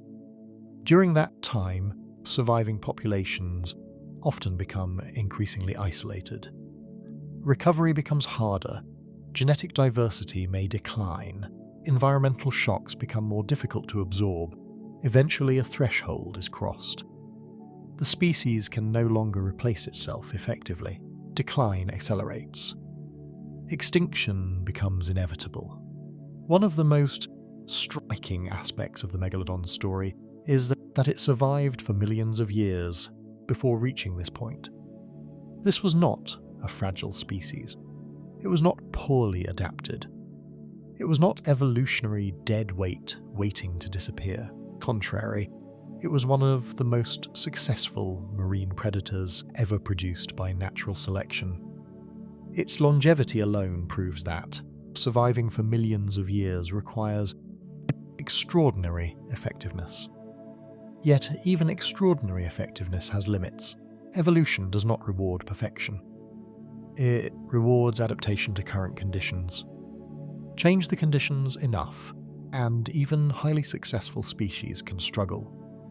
This realization often surprises people because popular culture portrays extinction as failure. In reality, extinction is frequently the result of environmental transformation rather than biological inadequacy. Megalodon did not disappear because it suddenly became weak. It disappeared because the world that had once rewarded its strengths was becoming a different world. Imagine the oceans near the end of the shark's existence. The predator still hunts, it still travels vast distances, it still possesses immense power. Yet the ecosystem surrounding it no longer resembles the one that shaped its evolution. Whale populations behave differently. Productive regions have shifted. Competition has increased. Climate trends continue moving in unfavorable directions. Every generation inherits a slightly more challenging environment than the one before it. The decline may not be obvious to the animals themselves. Nature rarely provides warnings. Life continues until it cannot. Then one population disappears. Then another. Then another. Eventually only fragments remain. The species that once occupied oceans across much of the world becomes increasingly rare. Fossils become less common, evidence becomes harder to find. Great predator that had survived countless generations enters its final chapter. Scientists continue debating exactly how much weight should be assigned to each factor. Some emphasize climate change. Others focus on prey availability. Some highlight ecological competition. Others stress habitat loss and reproductive pressures. The debate itself is valuable because it reflects the complexity of the problem. There is unlikely to be a single answer. The most convincing explanation combines multiple forces acting together. Climate pressure reduced stability. Prey distributions changed. Nursery habitats became less reliable. Competition increased. Energy demands remained high. Each challenge alone may have been survivable. Together they became overwhelming. In many ways, this conclusion makes the story more powerful rather than less. single dramatic cause would simplify the narrative. The real story reveals something deeper about how ecosystems function. No species exists alone. Predator depends on prey. Every prey species depends on environmental conditions. Every ecosystem depends on climate, geography, countless biological interactions. Change enough pieces of the system, and even the most successful animals can disappear. The fate of Megalodon serves as a reminder that dominance is never permanent. For millions of years, it stood at the top of ancient oceans. It hunted giant marine mammals. It shaped ecosystems. It became one of the defining predators of its era. Yet no amount of power could insulate it from a changing planet. In the end, the greatest predator in the ocean was not defeated by a stronger enemy. It was defeated by a world that no longer needed the predator it had once created. And, as the last populations disappeared from the fossil record, one of the most extraordinary chapters in marine history came to a close. Or at least that is where the scientific story ends, because long after the shark itself vanished, another story began. A story of myths, sightings, rumours, and a question that refuses to disappear. Story of myths, sightings, rumours, and a question that refuses to disappear. Long after the last megalodon vanished from the oceans, humanity developed a strange relationship with the animal. Most extinct species disappear twice. First, they disappear from the natural world, then they disappear from memory. Megalodon followed a different path. It vanished from the oceans, but its presence inside human imagination only grew stronger. In many ways, it became more famous after extinction than it ever could have been while alive. Millions of years separated the shark from the first humans, yet today its name is recognized across the globe. Entire movies have been built around it. Television specials have speculated about its return. Viral videos appear every year claiming new evidence. Social media fills with photographs, eyewitness accounts, satellite images, mysterious shadows in the water, supposedly proving the giant predator still exists somewhere beneath the waves. The question appears constantly: could Megalodon still be alive? At first glance, the idea seems impossible. Then again, the ocean has a way of making impossible things feel plausible. More than 70% of Earth's surface lies beneath water. Vast areas remain poorly explored. Even today, scientists continue discovering new species. Strange fish emerge from depths humans rarely visit. Deep-sea ecosystems reveal creatures that seem almost alien. Every year produces new discoveries. Some people look at that reality and wonder whether a giant shark could simply be hiding somewhere beyond our reach. It is not an unreasonable question. The deep ocean genuinely remains one of the least explored environments on Earth. Entire mountain ranges exist beneath the sea. Trenches descend deeper than Mount Everest is tall. Large regions have never been mapped in detail. Humanity knows more about parts of the moon than certain areas of the ocean floor. This mystery creates fertile ground for speculation. So much remains unknown. Perhaps something enormous has escaped detection. Perhaps a population of megalodons survives in the deep sea. Perhaps the shark merely retreated into environments where humans rarely look. It is a compelling idea. It is also almost certainly wrong. To understand why, it helps to think about what Megalodon actually was. Popular culture often treats it like a monster. Science treats it like an animal. That distinction changes everything. Monsters can survive anywhere because they exist only in stories. Animals must obey biology. They must eat. They must reproduce. They must interact with ecosystems. They leave evidence of their existence. The larger the animal becomes, the harder those facts become to hide. Consider the blue whale. Blue whales spend most of their lives underwater. They inhabit vast ocean regions. They migrate across enormous distances. Yet, despite all of this, nobody doubts their existence. The reason is simple. Animals of that size leave traces everywhere. Scientists find them. Sailors encounter them. Satellite tracking reveals their movements. Acoustic monitoring records their calls. Dead individuals wash ashore. Feeding activity becomes visible. Biological giants cannot remain invisible for long because they interact with ecosystems on such a massive scale. The same principle applies to Megalodon. If a population survived today, the evidence would be overwhelming. Predator, potentially exceeding 15 meters in length, would require enormous quantities of food. It would need stable breeding populations. It would need sufficient genetic diversity to avoid collapse. Most importantly, it would need prey, lots of prey, host. This is where the idea begins encountering serious problems. Modern oceans are not the oceans that created Megalodon. Many whale populations declined dramatically during the age of commercial whaling. Marine ecosystems have been altered by centuries of human activity. Fish stocks have changed, habitats have changed. The enormous abundance that once characterized ancient oceans no longer exists at the same scale. Megalodon struggled when prehistoric ecosystems became less favorable. It is difficult to imagine how a hidden population could survive in modern oceans that are even less capable of supporting giant predators. Deep sea does not solve this problem. In fact, it makes the problem worse.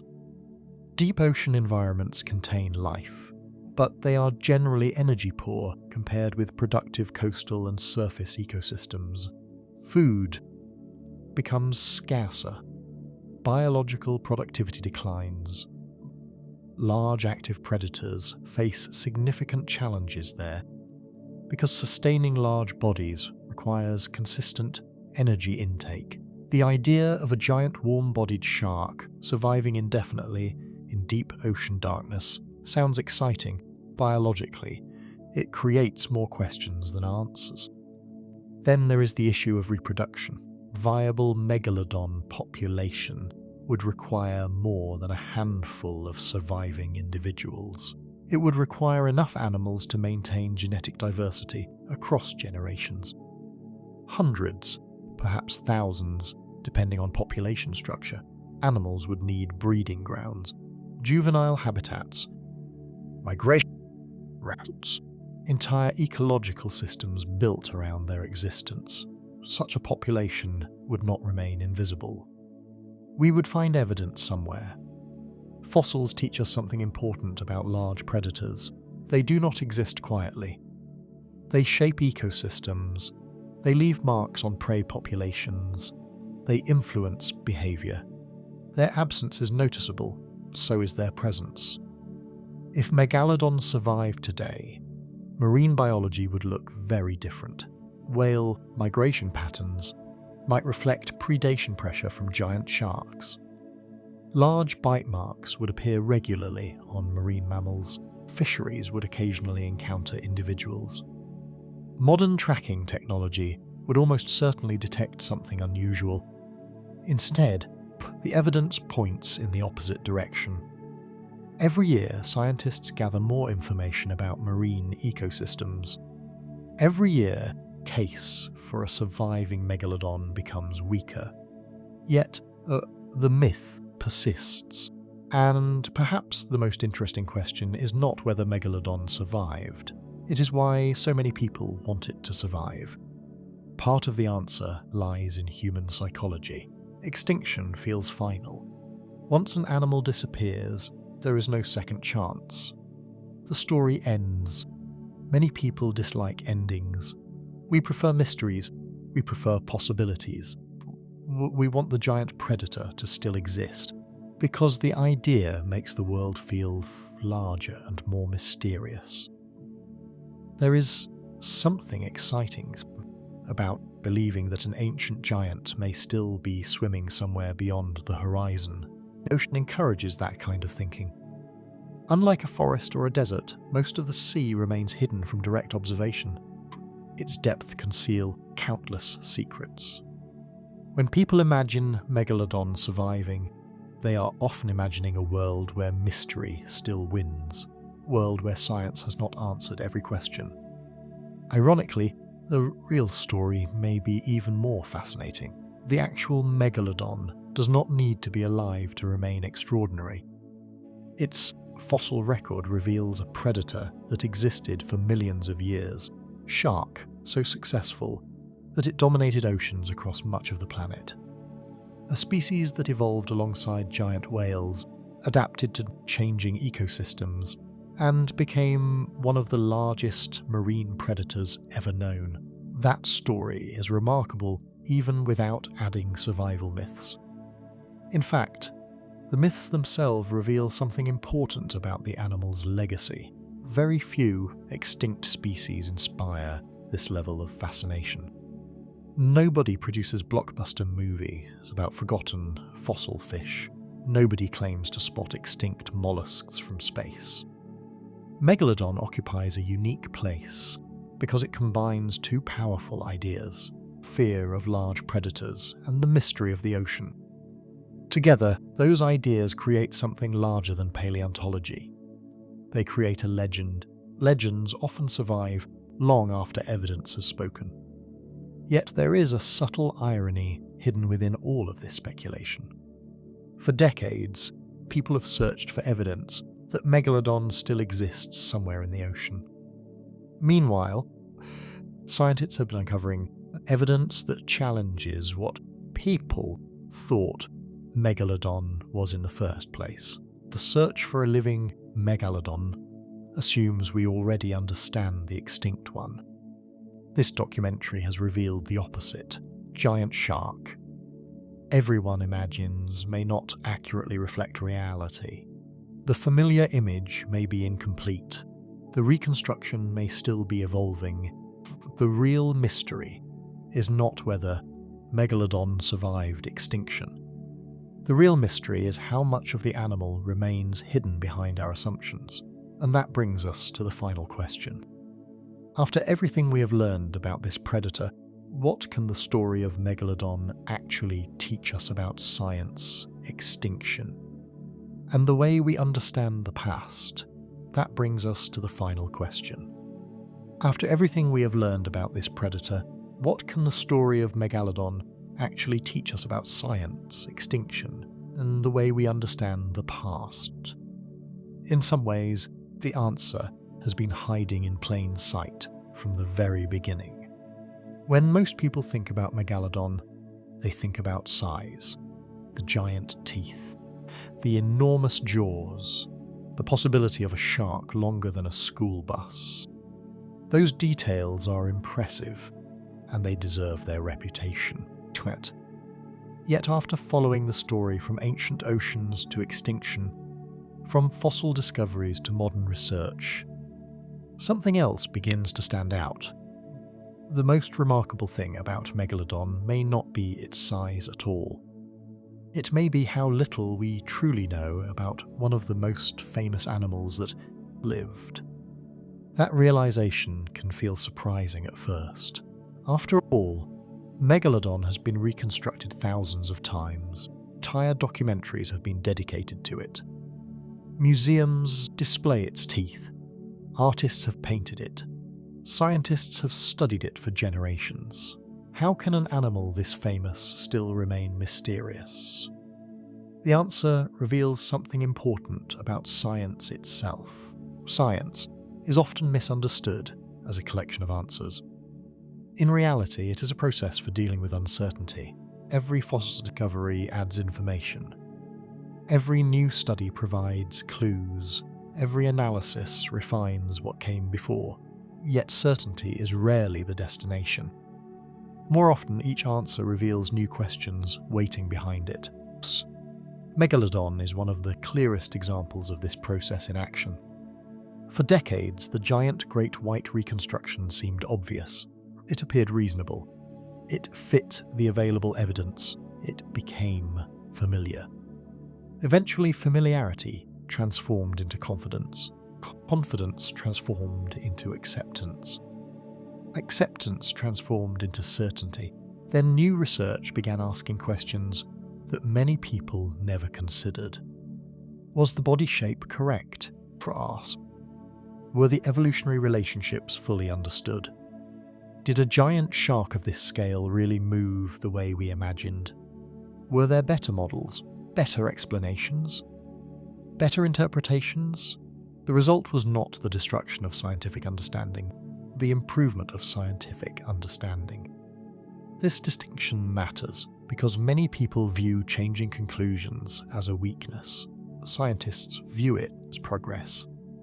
Imagine for a moment that no one had questioned the traditional image.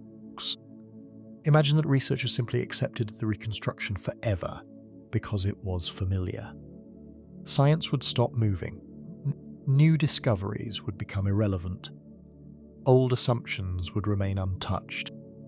The story of Megalodon demonstrates the opposite approach. Every generation re-examines evidence. Every generation asks new questions. Every generation inherits a puzzle that is slightly more complete than before. This process explains why the animal continues changing inside the scientific imagination despite having disappeared millions of years ago. Strange way, Megalodon is still evolving. Not biologically, conceptually. The shark itself vanished long ago. Our understanding of it continues growing. Fossils discovered tomorrow may alter reconstructions again. New analytical techniques may reveal patterns invisible today. Additional vertebrae may be discovered. Better models may emerge. The story remains unfinished. That unfinished quality is one of the reasons Megalodon remains so fascinating. Most people encounter extinct animals as completed stories. A species appears, it lives, it disappears. The narrative feels settled. Megalodon refuses to stay settled. Every few years, new research forces scientists to reconsider something. A measurement changes, reconstruction changes. A relationship changes, the picture becomes sharper in some areas and more complicated in others. The mystery survives. Not because science has failed, but because science continues working. There is another reason the traditional image became so powerful. Humans naturally prefer simple stories. Giant, great white shark is easy to understand. It requires little explanation. People already know what a great white looks like. Enlarging it creates an immediate emotional reaction. The image feels intuitive, yet nature rarely prioritizes simplicity. Real ecosystems are complicated. Real evolutionary histories are complicated. Real animals often defy expectations. Megalodon appears to be one of those animals. The deeper researchers investigate it, the more it seems to resist easy categorization. This may be why the shark occupies such a unique position within popular culture. It exists simultaneously as a scientific subject and a modern legend. One version lives inside fossil evidence, another lives inside human imagination. The fossil version is often stranger than the legendary one. The legendary version is usually simpler. Fossil version reveals ecological relationships, evolutionary pressures, climate change, and biological trade-offs. The legendary version focuses on fear. Both versions persist because they satisfy different human curiosities. One asks what actually happened. The other asks what might still be possible. Yet the scientific version ultimately tells the richer story. Consider what we have uncovered: an ancient ocean warmer than today's world, the rise of whales, productive ecosystems capable of supporting giants.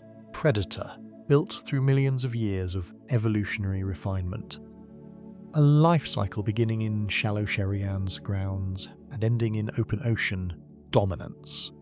A species so successful that it ruled marine ecosystems for millions of years. Then a changing climate, shifting currents, altered prey distributions. Ecological pressure accumulating slowly across generations. Extinction. Arriving not as a dramatic battle, but as a consequence of environmental transformation. None of those details require exaggeration. None require myths. The reality is already extraordinary. In fact, the reality may be more compelling because it happened. The oceans really did contain predators of this scale. Whales really did carry scars from giant shark attacks. Entire ecosystems really were shaped by animals that no longer exist. The story sounds unbelievable because nature occasionally produces things that exceed imagination. This brings us back to the question that has quietly followed the documentary from the beginning. What was Megalodon actually like? The honest answer is that we still do not know completely. We know far more than people knew a century ago. We know more than researchers knew 50 years ago. We know more than documentary filmmakers knew 20 years ago. Yet uncertainty remains. There are still debates about body shape. There are still questions about physiology. There are still discussions about behavior, growth, and ecology. Future discoveries will almost certainly change aspects of the story again. Some viewers may find that frustrating. Others may find it exciting, because uncertainty means discovery remains possible. Somewhere in ancient sediments, fossils still wait to be found. Somewhere in museum collections, overlooked specimens may contain important clues. Somewhere in scientific data, patterns remain hidden. The next major breakthrough may already exist. It simply has not been recognized yet. That possibility transforms Megalodon from a completed story into an ongoing investigation. Millions of years after extinction, the shark continues teaching us something new. Not only about itself, but about how science works. Fossil record is incomplete. Evidence is fragmentary. Assumptions must be tested repeatedly. Confidence must remain flexible. The goal is not to defend old ideas. The goal is to approach reality as closely as possible. Sometimes that means abandoning familiar images. Sometimes it means accepting uncertainty. Sometimes it means admitting that one of the most famous animals in Earth's history remains partially hidden from view. There is a certain beauty in that idea. We live in an age of satellites, deep sea exploration, genetic analysis, powerful computers. Humanity has mapped distant planets and landed machines on other worlds, yet one of the largest predators ever to exist still refuses to reveal all of its secrets. Not because the evidence does not exist, because the evidence is scattered across millions of years, waiting patiently for someone to assemble it. Perhaps that is the final irony of the Megalodon story. For decades, people searched the oceans hoping to find a living Megalodon. Real discovery was never waiting in the deep sea. It was waiting in the fossils, waiting in the questions, waiting in the assumptions nobody thought to challenge. The biggest surprise about Megalodon is not that it was enormous. It is not that it hunted whales. It is not even that it became one of the most successful marine predators in Earth's history. Biggest surprise is that one of the most famous animals ever to live is still revealing new secrets millions of years after it disappeared. Somewhere beneath ancient sediments, hidden inside fragments of teeth, vertebrae, and forgotten fossils, pieces of that story are still waiting to be found